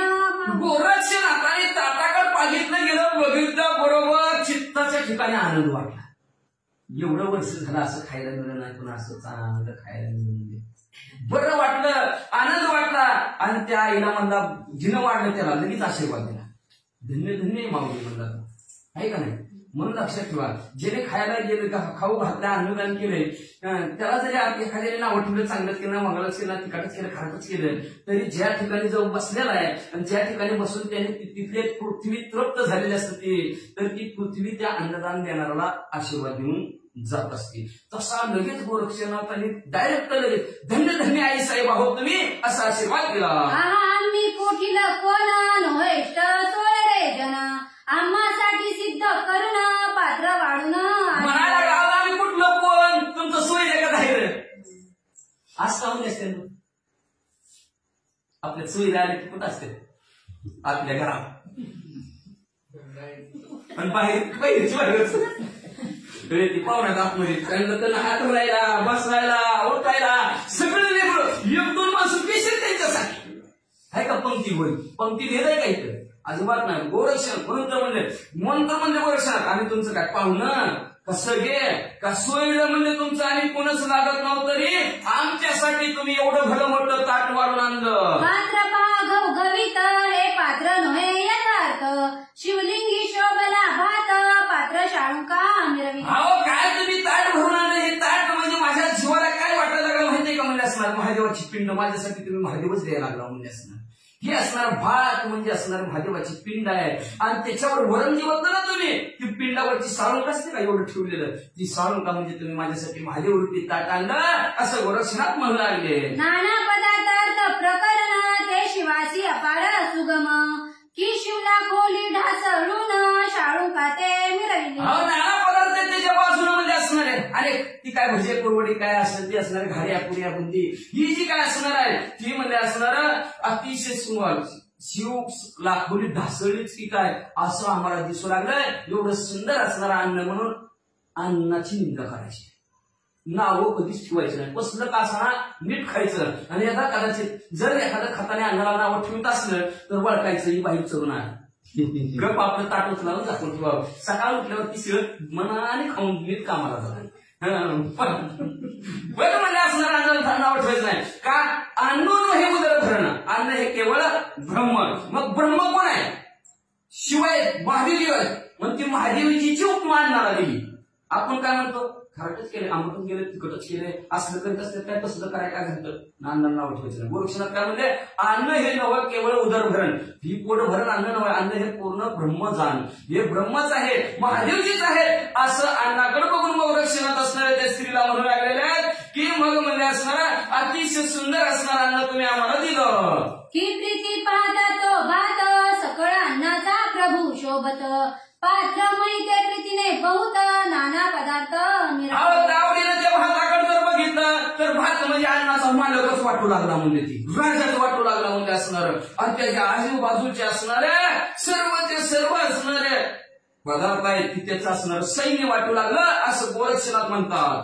तरी शाकनो एक कृतना मेळ खाजे मंत्री दिसे सबळ मौळी छत्र ते जाळ वरान्न हे मिरव म्हणजे असणार त्याच्या भाताच्या भोवती जी काय भाजी आहे ती भाज्या म्हणजे असणार सर्व असणारा सैन्यांचा मेळा आहे म्हणजे त्याच्यामध्ये असणार ती खाज्या म्हणजे त्याच्यात असणार करंजे आहेत ना ती करंजा म्हणजे मंत्री दिसू लागल्यात म्हणजे असणार त्या राजाचं आणि ती भाताच्या वर पिवळं वरण टाकलं का ती म्हणजे राजाच्या डोक्यावर छत्री धरली की काय असं सुगम ताट दिसू लागलं. कैसा भास भासुनी हृदयी पात्र कक्ष जोडीत ठेवी आशीर्वचने तो शौनी बाई जाता झाला.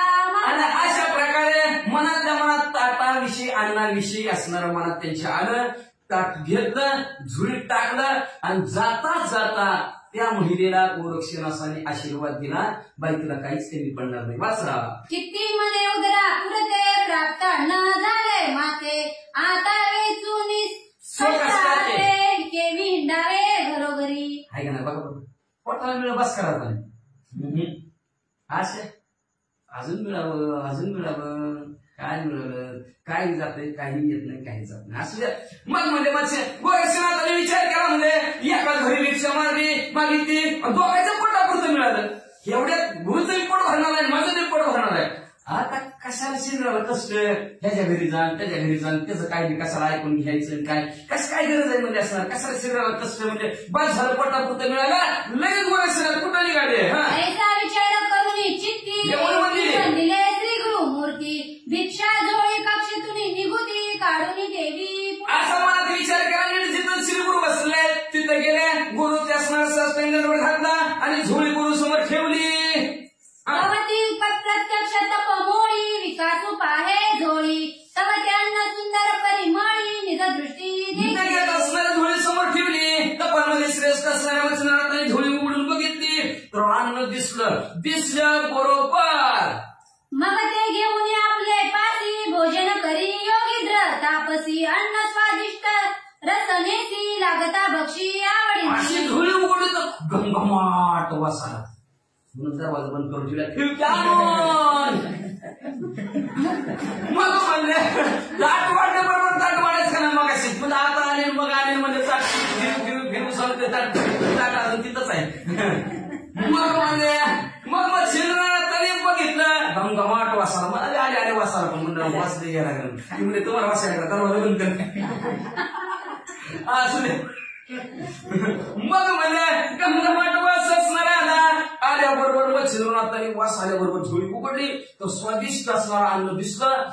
गोरक्षनाथाला विचारलेलं नाही, बरं खायचं काय, तो खाल्लं काय, गप्पा खायला सुरुवात केली. माझी कवळ करिता रसना न लावी दंता म्हणे तर की होती आता लवड सवडी लोटीत बघ असणाऱ्या एक गाल घातला की असणार मुखात घालायचं, दाताने चावत नव्हतं, घाट दिशी उशीर झाला तर त्याच्यात वाटणी व्हायची अजून ती गोरक्षनाथाची, म्हणून सर्रा ढकलत राहिलं. जठर भांडारी करून भरते आणि तिचे नाही पुरते परी सर्व पदार्थ कामना युक्त वडा प्रिय मिरवला. जठर रूपी असणारं भांडार भरून गेलं त्यासाठी, भात असणारं पोट सगळं भरलं, पण असणारं आणि इच्छा पूर्वच राहील. माणसाला वाटतं की जेवता जरा ताटाकडे बघायला काय द्यायचं काय मग म्हणजे असणाऱ्या अशी अवस्था वचनानाथ झाली. मग वचनात कोण भरून जेवले, जठराला शांत झाला तरी वचनानाथाची कामना इच्छा राहिली. म्हणजे वडा लई आवडलाय म्हणजे परी पदार्थ अपूर्वपणी कामना येते राहिली मनी की वडा आणि काचता भोजनी चांगुलपणा मिरवितो. अपूर्वपणे पदार्थ आहे, पूर्वी कधी बघितलंच नव्हतं, म्हणजे काय अपूर्व असणार पदार्थ आहे, सर्व खाल्ले पण मनात इच्छा राहिली म्हणजे असणार. आणि एखादा जर वडा असता ताट भरून आणले ती म्हणते पण भरपूर आणल्यात म्हणजे असणार, म्हणजे पण एक वडा असता तर लई बरे वाटलं असतं समजणार म्हणतात. चित्ती कल्पना आणून पाहता झाला गोरक्ष वदन बोलता झाला गुरु. मग अशी चित्ताच्या ठिकाणी कल्पना केली वचनानाथाने, एखादा वडा असता तर लई बरा झाला असता. आपल्या ठिकाणी ताट झाले, बस तू ताटावरचं ध्यान केला ना आणते तसं पुसून वाढणारा काय वाटतंय देवा काहीतरी अजून लाजते हे का नाही, ती पुढचं लगेच ओळखत लाजलाय टाका सोडा त्याच्यात, ती नको म्हणते पण टाक खाते. मग तसं असणार वचनानाथाने गोरक्षनाथाने ओळखलं, मला असं का बसली यार, झोळी पुढे सारणार ताट मागं सारणार, काय म्हणा त्यांची इच्छा आहे. मग विश्वंभर परिहारच न लागेल, मनात अंतर गोरक्षनाथाला वचनानाथाच्या कळलं आणि ओळखून काय म्हणू लागले वाचा. म्हणे महाराजा तपोधना कवन कामना आली मना तो अर्थ उघड दावणी वचना आम्हा कार्या निरोप. तपामध्ये श्रेष्ठ असणार तपाचं तपरूपी धनाचं दाखवलं ज्याच्याकडे असं वचनानाथा तुमच्या मनात काही इच्छा आहे म्हणजे दाखवा म्हणजे आम्हाला प्रकट करून म्हणजे असणारा आम्ही तुमची ती इच्छा पूर्ण करतो, तुमचं काम करतो असं गोरक्षनाथ म्हणतात. एरू म्हणे गोरक्ष नंदना कामना वेदिली माझी आम्हा आणि वळासता भोजना तृप्त चित्ती मिरवतो. मग मच्छिंद्रनाथ म्हणू लागले, गोरक्षनाथ नंदना माझ्या मनामध्ये एक इच्छा आहे. ती इच्छा आहे की अजून जर जेवणात वडा असता तर माझी तृप्ती झाली असती, तृप्तीची ढिकर दिली असती, पोट भरल्यासारखं वाटलं असतं. पण आता पोट भरलंय, पण हे वडा असता तर पोट भरल्यासारखं वाटलं असतं असं मच्छिंद्रनाथ म्हणते. ऐसे कुणी गुरुचे चोज म्हणे गुरु राजा महाराज आत्ताची वडा नुनी सहज तुम्हा प्रती देईन मी. असं गुरुचं बोलणं ऐकल्याबरोबर गुरु कार्य महाराज आत्ताच वडा आणून देतो तुम्हाला आणि सहज आणून देतो म्हणजे असणारा. आणि पुन्हा काय म्हणतात मला का माहितीये का, तुम्हा प्रति देईन मी देईन म्हणते. मी म्हणायचं नाही कधी, मी केलं मी करतो मी आणायचं नाही कधी. मी म्हणलं की संपला रस्ता तळाला गेल्याशिवाय राहतच नाही. गोरक्षनाथ काय म्हणतात मी आणून देतो. आता मी शब्दामुळे मच्छिंद्रनाथाला गोरक्षनाथाला मी आणून देतो म्हणल्यामुळे आता गोरक्षनाथाला किती ताप करून घ्यावं लागतंय, लक्ष देऊन ऐका. ऐसे म्हणून तात्काळिक उठता झाला तपोनायक विप्रभू येऊन ते मारी हाक गोरक्षतो. अशा प्रकारचं म्हणजे मी आताच्या आता आणतो, लगेच उठलं आणि ज्या घरी वाढलं होतं का ताट त्याच घरी आलं. येऊन गोरक्षनाथाने मोठ्याने आवाज टाकला, अलक निरंजन भिक्षा वाढ माहे असा आवाज टाकला आणि टाकल्याबरोबर आणि कवडा दे तत्वता मम गुरुची कामना असे चित्ता तृप्ती असता ते पावेना. मग म्हणजे असणारे माया आहे का, आणि एखादा वडा द्या म्हणजे आमच्या गुरुजींनी सांगितलं व गुरुची इच्छा म्हणजे मग तुम्ही असणारे जर वडा जर दिला ना तर आमचे गुरुचं पोट भरते बघा. त्यांची तृप्त असणार आत्मा झालेला आहे, तर तुम्ही असणार एखादा वडा दिला तर बरं होईल वाई साहेब असे गोरक्षनाथ म्हणतात. तव ते बोले नित्त बेनी आलासी गुरुचे निमित्त बरोनी परेस काम सविता स्वच्छ पापणी हृदय पात्री हे लावे. मग म्हणलं बाळा तू आला कळलं की तुझ्या वाटात एक आहे पोटात एक आहे. मागायचं असते कुणाला, खायचं कुणाला असते आईला, आणि चिमटा कुणाला किती लेकराला. बरं सांग तू सांग, फोनवर आवाज येते बाजूला, तू सांग. तसं ती म्हणायला लागली बाबा खायचंय तुला आणि गुरुचं नाव पुढं करतो काय म्हणजे असणारे. अरे तुला काय वाटतं का म्हणजे असणार, तुझ्या इच्छा तुझ्या चित्ताच्या ठिकाणी म्हणजे सोयीचेपणे असणारं मागायचं, हृदयाच्या ठिकाणी म्हणजे असणार तसं तुझ्या हाय कळलं म्हणजे तुझी इच्छा पूर्ण करण्यासाठी तू गुरुचं नाव पुढं करतोस. माते दावणी गुरु भक्ती कामने करू पासी तृप्ती तस्मात सकळ अर्थ कळू आला चित्ती मला कळलं रे बाबा, कळलं तुझ्या म्हणल्या मनात काय आहे ती म्हणजे असणार. तू गुरुचं नाव पुढं करून आणि मला गुरुभक्ती दाखवतो, आमच्या गुरुनं सांगितलं आणि आला गुरुचं नाव घेऊन गुरुची भक्ती मध्ये तरबेज आहे असं जगाला दाखवण्यासाठी आलास म्हणजे मला गुरुभक्ती दाखवाय. पण कळलं की म्हणजे तुझ्या मनात काय ती म्हणजे असणार, तुलाच खायचंय ते सांगतो का काय आणि गुरुचं नाव करायला लागला काय असं ती स्त्री म्हणू लागली. एरू मने जननी ऐसे कामनी वेदने नाही मानस गुरु इच्छा काम उद्देश पावाला तो ठाया. आणि साहेब तसं नाही हो, तसं नाही. मला काय गरज नाही, मला काय खायचं नाही, माझं पोट भरलंय. खरं सांगतो तुम्हाला म्हणजे असणार आमच्या गुरुचीच इच्छा आहे आणि ती इच्छा तुमच्या समोर प्रकट केली म्हणजे असणार. माझ्या मनात तसं काय नाही हो म्हणजे असणार, गुरुची इच्छा आहे म्हणूनच मी इथं आलोय असं पुन्हा गोरक्षनाथ म्हणू लागले. तवती बोले प्रनंदिनी गुरु अर्थ कामना मनी वेदरी म्हणतो तरी प्राज्ञी वचन माझे ऐकावे. ती असणारे ब्राह्मण बोलायला लागली म्हणजे बा तू असणार गुरुची भक्ती दाखवण्यासाठी आला, गुरुनं मागितले म्हणतो गुरुची इच्छा पूर्ण करण्यासाठी आलाय म्हणजे बरं असू दे म्हणजे, पण मी काय बोलते ते ऐकून घे, लक्ष दे असं ती ब्राह्मणी म्हणू लागली. अगाम भक्तीचे प्रसंगे करून तू ते दुधले वाढून पुन्हा लासी मागून तरी ते माझ्या परिस्थितीनुसार तू पहिल्यांदा आलास, वाढ रिक्षा नाही म्हणलास, मी भक्तीत अंतःकरणाने तुला पहिल्यांदा वाढलं. बाळा तू दुसऱ्यांदा बी आला, आता काय फुकटच आहे काय? आपण सर्व म्हणतो तुझ्या बापाने ठेवलं काय म्हणतो, पण आपण बी आणि एकदा दिलं आमच्या परिस्थितीनुसार दिलं. आता तू सारखाच येतो म्हणल्यावर काय तुझ्या बापाने ठेवले का आमच्या बापाने ठेवले, आपण सरळ तसं म्हणतो ना. तसं ती म्हणली बाबा आता काय फुकटच आहे का आमच्या घरी म्हणजे असणार, एवढं जमवायला एवढं करायला लई कष्ट करावं लागतंय बाबा वड्यासाठी. 6 वाजल्यापासून आपण वाचा. हेरू म्हणे तरी त्यास काय लागते सांगा मास, त्याची देऊनी तू ते खास वडे जाणं इच्छितो.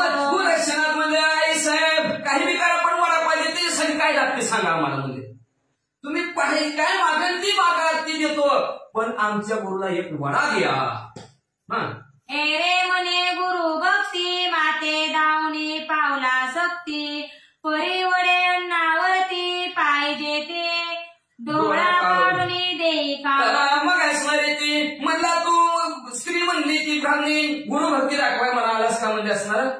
तर त्या गुरुभक्तीमध्ये काय शक्ती आहे काय ताकद आहे तुला माहितीये का? म्हणजे ती शक्ती ती ताकद मला दाखव म्हणजे असणार. गुरुची भक्ती आणि गुरुची शक्ती तुझ्याकडे जर असेल तर वडील हे राहणार त्यांच्या इच्छा पूर्ण करण्यासाठी, तर त्या वड्याच्या बदल्यात मला डोळा दे असं तिनं मागितलं. एरू म्हणे काय कठीण चक्षु कामनी वेदले मन, तरी चक्षु आता देईन जाण उशीर नसे या कार्या. मग गोरक्षनाथ म्हणले काय काय अवघड मागितलं बाई. बरं झालं गोरक्षनाथ म्हणलं माझ्या जवळचं मागितलं. लांबचं एखाद्या म्हणलं असतं दे 10 रुपये म्हणलं असतं पैसे. आता 20 रुपये वडापाव खायचं म्हणलं तर 10 रुपये लागतात. म्हणजे 20 वडा म्हणलं तर 5 रुपये 5 रुपये नाही त्याजवळ. म्हणजे म्हणून म्हणलं काय मागून मागून काय अवघड मागितलं का? तर पैसे अडकणं कोण भिक्षा वाढत म्हणलं तर खायची पण ती भिक्षा कसं फक्त खायची भिक्षा अन्नाची भिक्षा मागायची ना. ती काय अन्न नको रुपयाच द्या. आता सगळे हात धरून बसणारे नोट त्याच्या चिल्लर बी नको नोटच पाहिजे तसली भानगड नाही ना. मग असणार रक्षणात म्हणून लागलेलं काहीच अवघड मागितलं नाही म्हणले. तू अवघड आहे का म्हणजे हे डोळा मागितलाय आणि डोळाला काय मला कुणाला पैसे द्यायचे का काय म्हणले. निस्सा असणाऱ्या तर्जीने असं काय माझ्या डोळ्यावर तुझं लक्ष केलं म्हणलं दिसतं. चक्षु आत्ताच्या आत्ता तुला देतो माझा डोळा उशीरच लावत नाही. ऐसे गुरुने केले कौतुका तत्काळ अंगुळी अनामिका, चक्षुद्वारे घालून देखा बाहेर काढले बुबुळाते. असं बोललं काहीच उशीर नाही. कुठं तू काय मागितलं काय अवघड मागितलं नाही, अतिशय सोपं मागितलं. डोळा दे बरं झालं म्हणजे असणार. लगेच तरीचेनी अशी बुबळाच्या ठिकाणी घातली घाप दिशी घातली की असा डोळा हातात घे माय. बबुळ गोळ वामन करत तटी ठेविता लोटतला, रुधिर पाटी जैसा नगी जरा लोटी अकस्मात उदगवला. लगेच बुबळ असणारा गोळा सहित उजव्या हातात ठेवला आणि जिथलं बुबळ असणारं कालत तिथून असणारा जसा नदी व्हावी तसा रक्ताचा पाठ वाहू लागला. किमांदर नदी स्वर्गाहुनी उत्तरे मणिक कर्णीचे जीवनी, तन्नेयाचे चक्षुरद्वार राहुनी लोट लोटला हृदय. जसं असणारं मंदाकिनी नावच्या मंद्रागार नदी मंद्रागार म्हणजे आणि ती जशी मणिकर्णीला येऊन भेटावी तसा तिचा लोट आहे, तसा रक्ताचा लोट म्हणजे पाठ डोळ्यातून चालू झाला. म्हणाली ती रुधिर नोहे शक्ती, दाऊ पातली गुरु भक्ती, विप्र कामना पात्र भरती, जीवन भागीरथी दाविली. ती म्हणजे असणार रक्त म्हणजे असणारे रक्त नव्हे, ती असणारी गुरुची भक्तीची शक्ती असणाऱ्या मच्छिंद्रानं गोरक्षनाथ आणि हित असणारी दाखवली म्हणजे असणार. आणि मग म्हणजे एवढंच नाही, जीवन भागीरथी जीवन रूपी भागीरथीच गोरक्षनाथ आणि हित अवतरित केले असं ग्रंथकर्ते म्हणतात. काटे जाय हेलन भाव, ती सागरची मिरवली ठेव, ततर्थ जीवन भागीरथी राव, गोरक्षनगीची आणि हे मध्ये असणारा जसं एखाद्या असणारी गंगा समुद्राला जाऊन मिळावी, सागराला जाऊन मिळावी, तशा प्रकारचं म्हणजे असणार हे शक्ती रूपी असणारं रक्त म्हणजे असणारं जीवन गोरक्षनाथाची गुरुभक्ती.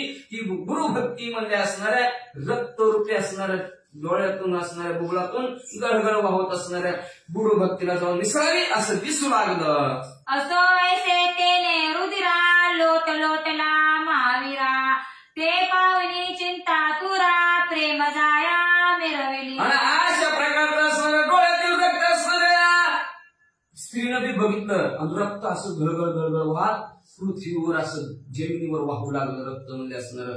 जेव्हा त्या स्त्रीनं बघितलं काळजी स्वरायला लागली.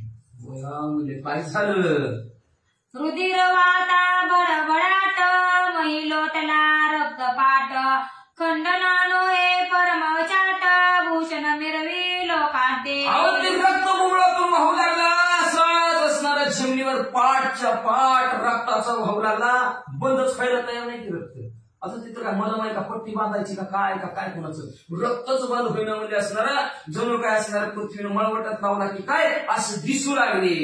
तरी तो पाता रुधिर पाट नोये धरा देवीचा शुद्ध मळवट भाळीच्या चूर्णे कुंकुम पाट भूषण मिरवी लोकांचे. जणू म्हणजे ते रक्ताचा पाठ पृथ्वीवर व्हायला जणू काय म्हणजे एखाद्या पृथ्वीनं असणार शुद्ध असणार कुंकवाचा मळवटच भरला की काय अशा प्रकारचं किंवा असणार मळवट भरून कुंकवाचा ह्या जगताला भूषण दाखवायला लागली की काय अशा प्रकारचं दिसू लागलं.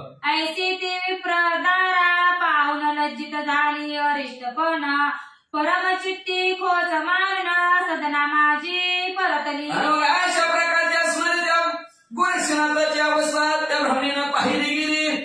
मान खाली घातली लाजल्यासारखी झाली अतिशय खिन्न दुःखी झाली आणि आपल्या असणाऱ्या घरात गेली. चित्ती म्हणे हा कैसे बोलता झाले विप्रयासे धन्य हाय कशिष्य असे जगा माझी. चित्ताच्या ठिकाणी मला गेले उगाच उगा बोलले बाबाला मला काय माहिती डोळा काढून देईन म्हणजे उगाच उगा बोलले म्हणजे धन्य हा एक शिष्य आहे जगताच्या ठिकाणी असं गोरक्षनाथाला म्हणायला लागली मनात. अहा कैसे केले दर्यपण बोलाताची काढला जेणे नयन परिती आपुनी भय संपन्न मालवण किती धीर म्हणजे माणसाकडून किती ताकद किती शक्ती कसला असणारा धैर्य आहे म्हणजे त्याची असणार. डोळा काढून द्या म्हणाला की डोळा काढून दिला आपल्या रुपया काढून देतो माणसं पोपट खाली करून तिकडून चोरून आणले अवघड परिस्थिती. मग म्हणजे असणाऱ्यावर धीटपणा म्हणजे असणारा डोळा काढून द्या म्हणजे बरोबर असणाऱ्याने डोळा काढून दिला म्हणजे अशी भीतीनं व्यापून गेलेली मला त्या मनात बोलू लागली. मग वडे घेऊन 7 5 देव पातली लग बगे साच पुढे ठेवून व देवाचे काठ करी भावात. मग घरात गेली घरात पुन्हा असणार ताट घेतलं ताटात वडे घेतले वडे गोरक्षनाथाच्या समोर ठेवले आणि एक भावाने घे बाबा मनात काय आणू नको. उपरी जोडीनी उभय पाणी विनंती करी अमल नवदनी म्हणे महाराजा सहजवाणी शब्द माझा उद्या. हात सोडलं गोरक्षनाथाला हात सोडून म्हणू लागली महाराज विनंती करावर काय माझ्यावर सुकून म्हणजे मला तर सहज बोलायला गेले व डोळा काढून दे मला काय माहिती तुम्ही डोळा काढून द्या सहज आपण सहज बोललो मनाला लागलं तुम्ही आता तुमच्या मनाला लागला आणि तरी काय करू असं असणारी स्त्री हात जोडून म्हणू लागली. नमः श्री सरस्वती नमः श्री नवनाथाय नमो नमः. परी उदय होता न लाविताय तुम्ही बाहेर काढले भुगुळ परी मम अन्याय शब्द केवळ क्षमा पात्री निराळ. माझ्या तोंडात निघलं डोळा दे आणि तुम्ही लगेच डोळा काढून दिला म्हणजे असणार. मला माझ्याकडे अपराध झाला माझ्याकडून अन्याय झाला सहज निघलं मुखातनं काय करणार मी तरी म्हणजे असणार मला माफ करा असे हात जोडून बोलू लागले. तुम्ही कृपाळू संपूर्ण अभ्यासता अंगी क्लेश धरुणा परी तुके दुःख पराकारण देवसे वाटे. तुम्ही असणार अतिशय कृपाळू होतो म्हणजे असणार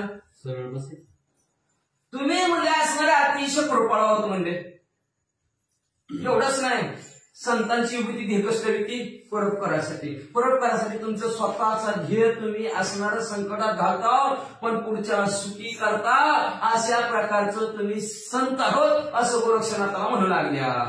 कमा करी असत समयी घ्यावया मित्रा इच्छा घेत हृदयी परी ते दुःख प्रवाही कदा काळी मिळेना. कमळ असं सूर्य मावळला की ते असणार मिटतं त्याला वाटतं झोप घ्या पण म्हणजे असणार त्याच्या आतमध्ये जी का भुंगा असतो त्याला दुःख द्यावं असं वाटतं का? त्याला दुःख द्यावं कधीच वाटत नाही. शेवटी आपण पावनी मरण पराते कळीके सुखो पुन्हा राहिले तन्यायी करुणा तुम्ही संत मग त्याच्यातला भुंगा असतो, भुंगा त्या कमलाच्या आतमध्ये तसाच झोपतो. कमळ मिटलं की अहो त्या भुंग्यात किती ताकद आहे बघताव का आपण? वाळलेली लाकडं पुरतडते भुंगा फुकुटा काढते आपण बघतो घरातलं. आणि कमळाचं पाकळी किती कोमल असते, अजिबात पुरतडत नाही. स्वतः दुःखी होतो पण दुसऱ्याला दुःख देत नाही. असे तुम्ही संत आहोत म्हणजे मग पुढं उपरी बोले गोरक्षनाथ तू किंमत गालीस भयभीत वडे अन्न तत्प्राख्यात चक्षु दिला म्या फुला. गोरक्षनाथ म्हणजे आहे साहेब, तुम्ही कशाला घाबरायला लागला म्हणजे असणार? काय घाबरायचं कारण आहे? मी वडा मागितला, वड्याच्या बदल्यात तुम्ही डोळा मागितला, तुम्ही वडा दिला, मी डोळा दिला, फिरता नाही मी वाचा. तरी तू भयभीत न होई सकळ स्वकर्माचे राजे बुबुळ एरी म्हणे तपस्वी स्नेहा कृपा करी मद. तू घाबरूच नको म्हणजे काय सुद्धा असणार. हो की माझ्या हातात बघून घेऊन टाक तुला, म्हणजे काय करायचं ते कर म्हणजे. घाबरू नको, काय चित्ताच्या ठिकाणी असणार, काय आवडू नको, काय नको. मग ती काय म्हणली, महाराज मला म्हणजे तुमच्या काय करायचं म्हणजे डोळ्याला आधी मागितलं ना म्हणजे डोळ्याला काय करायचं? हो काही तुमचा डोळा घेऊन जावा पण मला क्षमा करा. तुके घेऊन माके दान भुगा सहित नेजे अन्न आपुले कार्य संपादून क्षमा वाढी अमृते. मग मला महाराज बघा इतकं माझं दानाचं आहे म्हणजे त्याचा स्वीकार करा. ही वडे विनयान वडाबरोबर तुमचं बुबुळ बी घेऊन जावा म्हणजे असणार. महाराज माझ्यावर कृपा करा म्हणजे असणार, एवढं तुमचं कार्य करा आणि मला क्षमा करा. ऐसे कुणी गोरक्षनाथ म्हणे तू न होई भयभीत बुबळास वडे अन्नाते घेऊन या. गोरक्षनाथमध्ये तुम्ही घाबरू नका, आई साहेब म्हणजे बुबळ सहित वड्याने घेऊन जातो. चक्षुची आवडोनी पदर जाऊनी उभा राहिला गुरु समोर वाचे बोले नम्रोत्तर इच्छा पूर्ण करा. लगेच म्हणजे जिथला डोळा काढलेला बुबळ काढलं होतं तिथं असणार उपरण होतं, ते उपरण असं धरला, गुरु समोर गेले, गुरु समोर असणारा वडा ठेवला. महाराज जेवा परीत कनवाळू मच्छिंद्रनाथ शिष्याचे मुखपात तवसद पदर चक्षुवरते घेऊन या. पण ते असणार अतिशय प्रेमळ असणार मच्छिंद्रनाथाने गोरक्षनाथाच्या चेहऱ्याकडे खायच्या आधी चेहऱ्याकडे बघितलं तर चेहऱ्यावर म्हणजे असणारा पदर धरलेला दिसला. ते पाहुणे चक्षु वसना म्हणे चक्षु दाखिला केले वसने रो म्हणे उगेच करुण चक्षु वसने धरी. मच्छिंद्रनाथाने बघितलं, मच्छिंद्रनाथाने विचारलं बाळा डोळ्यावर पदर काय घेतला? मनात कल्पी गोरक्षनाथ जरी मी आटे करी श्रुत तरी धिक्कारुनी वडे अन्ना सहित दुःख प्रवाही निर्वे. मग गोरक्षनाथाने मनात विचार केला म्हणजे जर मी जर ह्यांना खरं खरं जर सांगितलं तर मी वडे खाणारच नाही. कशाला अंधर असले त्या घरचं भेद करून तिला म्हणते धिक्कार करते म्हणजे मग असणार दुःख वाटल ना त्यांना. एक इच्छा केल्याने त्या त्यांनी पूर्ण झालं नाही म्हणून दुःख वाटल. पुढं जैसा श्रवणाचा अंतकाळ एकता नसे ती रद्दते ते जळ तन्याय येते केवळ दुःख सरिता. जसं श्रावण काळ संपला असं त्याच्या आई वडिलांनी ऐकलं, पाणी सुद्धा दशरथराजाच्या हातलं पिलं नव्हतं. तसं म्हणजे त्यांनी जर ऐकलं माझ्या डोळ्याला असं असं झालंय तर ते पाणी खाणार नाहीत, मग ते वडे खाणार नाहीत म्हणजे मग जसं ते श्रावण बाळाच्या आई वडिलांना दुःख झालं तसं ह्याला दुःख होईल. म्हणून पुसता गुरुनी वचन बोले श्री गुरु ते गोप्य तरुणा सहज स्थिती चक्षु वचना धरले असे. म्हणून गुरुने विचारलं तुम्ही माझं खोटं का बोललं? गुरुचं अंतःकरण दुखावतं म्हणून खोटं बोलले. खोटं का बोललं? गुरुचं अंतःकरण दुखावलं. मग म्हणजे असणारा जर आपण हिंदू जर असणारा खरंच सांगावा तर गुरु जेवायचे नाही, दुःख होईल त्यांना. म्हणून बक्षीस ठेवलं म्हणजे उगच धरलंय बघा. एरू म्हणे बा मुख कमळा प्रत्यक्ष पाहू दे माझे डोळा. एरू म्हणे गुरु स्नेहा भोजन दानिया राखवी. गोरख मच्छिंद्रनाथ मध्ये बाळा आधी तुझं असणार मला डोळा बघू दे, चेहरा बघू दे. काय झाले तुझ्या डोळ्याला? कुठं फटाला काय झाडाचा कुठं फटकारा लागला का? कुठं काय खडा गेला का? काय झालं? तुझ्या आधी डोळ्याला बघू दे. प्रेमळ शब्दाने आणि प्रेमळ शिष्य गोरक्षनाथ म्हणजे महाराज आधी जेवण मग दाखवतो. मी तो स्वतः सहज स्थिती की उपरी उगलाचा नयन के उगत गती धनका उठला चक्षु प्रती आला की काय कळे काय महाराज म्हणजे चालू सहज चालता उगच उघड डोळ्यात कशाने ठाणका उठलाय काय ते म्हणजे काय कळणाच म्हणजे म्हणून पदर धरलाय. तरी चेडावने चक्षुद्वार परम दिशेला पवित्र केळस बाधीला भोजनोत्तर चक्षु पावा अहो तुम्हाला जर मागे असणारा डोळा जर दाखवला काय झालंय काय की म्हणजे ते असणार डोळ्यातून घाणच यायला लागले म्हणजे महाराज. आणि तुम्ही जर ते माझ्या डोळ्यातनं घाण आलेली बघितले ना तुम्हाला किळस येईल म्हणजे. आणि किळस आल्यावर तुम्ही काय जेवणार का म्हणजे जेवायचं नाव म्हणजे मग एरू म्हणे बाण गडेचे आधी पाहून तव मुखाच नंतर सारू भोजनाच दुःख तुझे हरलिया. मग शिकवणार म्हणलं तसं नाही रे बाळा म्हणले तसं अजिबात घडणार नाही. आधी तुझं असणारा डोळा बघू दे, आधी तुझं असणारा चेहरा मला बघू दे, आधी तुझं असणारं दुःख मला सारू दे आणि मगच मग म्हणले आम्ही जीवू. जरी तू करीसी अनुमान तरी प्रत्यक्ष गोमांस समान मानी नाही अन्न निश्चित जाण चक्षु आधी दाविका. बाळा तुला जर असणारा डोळा दाखवण्यासाठी चेहरा दाखवण्यासाठी जर अनुमान केला आणि मी तसंच असणार हे जर वडे जर तुझे जर खाल्ले तर गाईचं मांस खाल्लेलं पाप मला लागलं. म्हणून तुझा आधी डोळा दाखव मग जेवतो असं म्हणजे निर्वाण वचन गोरक्ष बोले कारण की मागू गेले वडे अन्न कथा झाली ते. अशा प्रकारे निर्वाणीचे शब्द मच्छिंद्रनाथाचं गोरक्षनाथाने ऐकलं बरोबर वडे आणाय गेलं. जी ती स्त्री म्हटली जे ते वडे डोळा दे ती सगळी कथा सांगितली. जया घरी वडे अन्न ते तिला सद्दिकी आहे कामिना तिने प्रथम दिले अन्न मागून गेलो. महाराज ऐका ज्या घरातून आपल्याला वडे मागायला गेलो होतो तिथे असणारी स्त्री अतिशय सुंदर ज्ञानवान गुणवान होती म्हणजे असणारे सद्भक्ती तिच्या अंतःकरणाच्या ठिकाणी होती. तिने सद्भक्तीनं पहिल्यांदा आपल्याला दिलं होतं. दुसऱ्यांदा तिच्या घरी मागायला गेलो. तुमची इच्छा काम जाऊन म्या मागितले वडे अन्न तवती बोलली मज कारण गुरुभक्त म्हणली. तुमची इच्छा मनात धरून तिनेच घरात जवळ असणार झालं भिक्षावान माय म्हणलं असणार. पण ती मला म्हणली कुठं आला सर गुरु भक्ती दाखवणारा तुलाच खायच्या तर गुरुचं नाव पुढे करतो का. तरी तू कारुणी देई डोळा मग वडे देईन बाय ते बोलता तर्जनी भुगुळात लोकुनिया काढले. मग म्हणले तुला वडील देते त्याच्या बदल्यात डोळा दे असं म्हणल्याबरोबर लगेच तर्जनी डोळ्यात घातली भोगळा सहित डोळा तिच्या हातात ठेवला. तरी हा अन्याय घालून पोटी माते करावी कृपा दृष्टी ते कथा तपोजटी परमचित्ती. अशा प्रकारचा माझ्याकडून अन्याय झाला महाराज तर मला असणारी क्षमा करावी गोरक्षनाथ मच्छिंद्रनाथाला म्हणतात माझ्यावर कृपा करा. अशा प्रकारचं म्हणल्या बरोबर मच्छिंद्रनाथाला आनंद वाटला. पुढं मग चक्षुद्वार उनी वसना हस्ते काढी मच्छिंद्रनंदना तो रुधिर प्रवाह अति दारुण चक्षुद्वारा.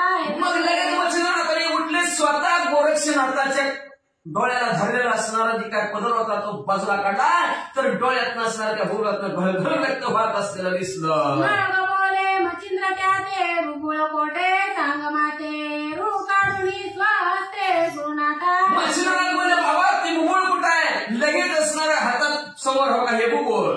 मग तो प्रतापी योग द्रुम मंत्र संजीवनी आराधोनी नेम सहिता तेज भुगुळाधानी मंत्र प्रयोगी.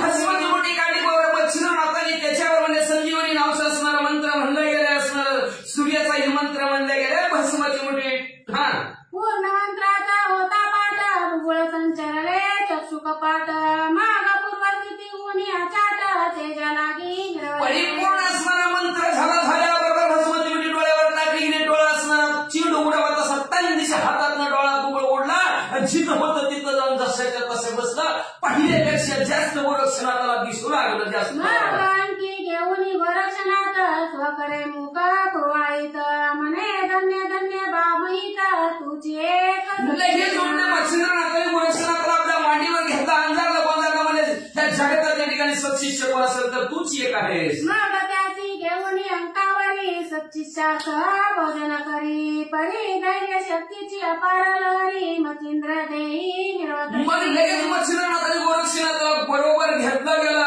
मांडीवर घेऊन म्हणजे दोघांनी असणारं जेवण केलं, ते भोजन सारलं आणि धैर्य रूपी असणारी जी काही शक्ती आहे ती शक्तीची लहर अंतःकरणाच्या ठिकाणातून असणारी बाजूला हळूहळू मच्छिंद्रनाथाची येऊ लागली. मच्छिंद्रनाथाने काय केलं? झाली या सांग पांग भोजन गोरक्षाशी बोले मच्छिंद्र गान बारे तो भक्ती पाहून परमचित्ती संतोषले. भोजन झालं, सगळं जेवण संपलं, दोघं गप्पा मारीत बसली. गप्पा मारता मारता म्हणले मच्छिंद्रनाथ गोरक्षनाथाला म्हणू लागले, तुझी भक्ती पाहिली आणि तुझी भक्ती पाहून माझ्या चित्ताच्या ठिकाणी अतिशय आनंद वाटला. आता आनंदाच्या भरात तरी मधपाशीचे विद्याधन हृदय साठे ठेवून मग अस्त्र विद्या दत्तात्रेय देणे सकळ तुझे निरोपीन. म्हणजे माझ्याजवळ जी काय असणारा विद्यारूपी जी काय धनाचं गाठोड आहे हृदयाच्या ठिकाणी माझ्या, आणि ते असणार तुझ्या आता हृदयात साठवून ठेव. मी तुला विद्या सांगणार, शिकवणार, ती विद्या असणार तू हृदयाच्या ठिकाणी साठवून ठेव. आणि दत्तात्रेय महाराज रूपी असणारे माझ्याकडून आले अस्त्र शस्त्र विद्या तुला सगळं सांगतो, ती लक्ष देऊन घे. तरी त्वा विद्या साबरी सबळ ती विद्या अर्पिले सकळ एक मास करुणी वस्ती स्थळ विद्येचा अभ्यास केला पाहिजे. सर्व शाबरी नामचं कवित्व आहे, ती हे असणारे शाबरी नामचं कवित्व ते सर्व शिकवलं म्हणले असणार. एक महिनाभर असणार तिथं वस्तीच्या ठिकाणी त्या गावात कनकगिरीच्या ठिकाणी झाले आणि सर्व विद्या अभ्यास मच्छिंद्रनाथाने गोरक्षनाथाला शिकवला, अभ्यास करून घेतला. आता एक मंत्र राहिला, ते मंत्र शिकवताना ती म्हणतात आता 10 वाजून गेले म्हणजे बळी खायचे म्हणजे मंत्र आता सांगायचं उद्या सांगतो, उद्या मन बरं का वाचा.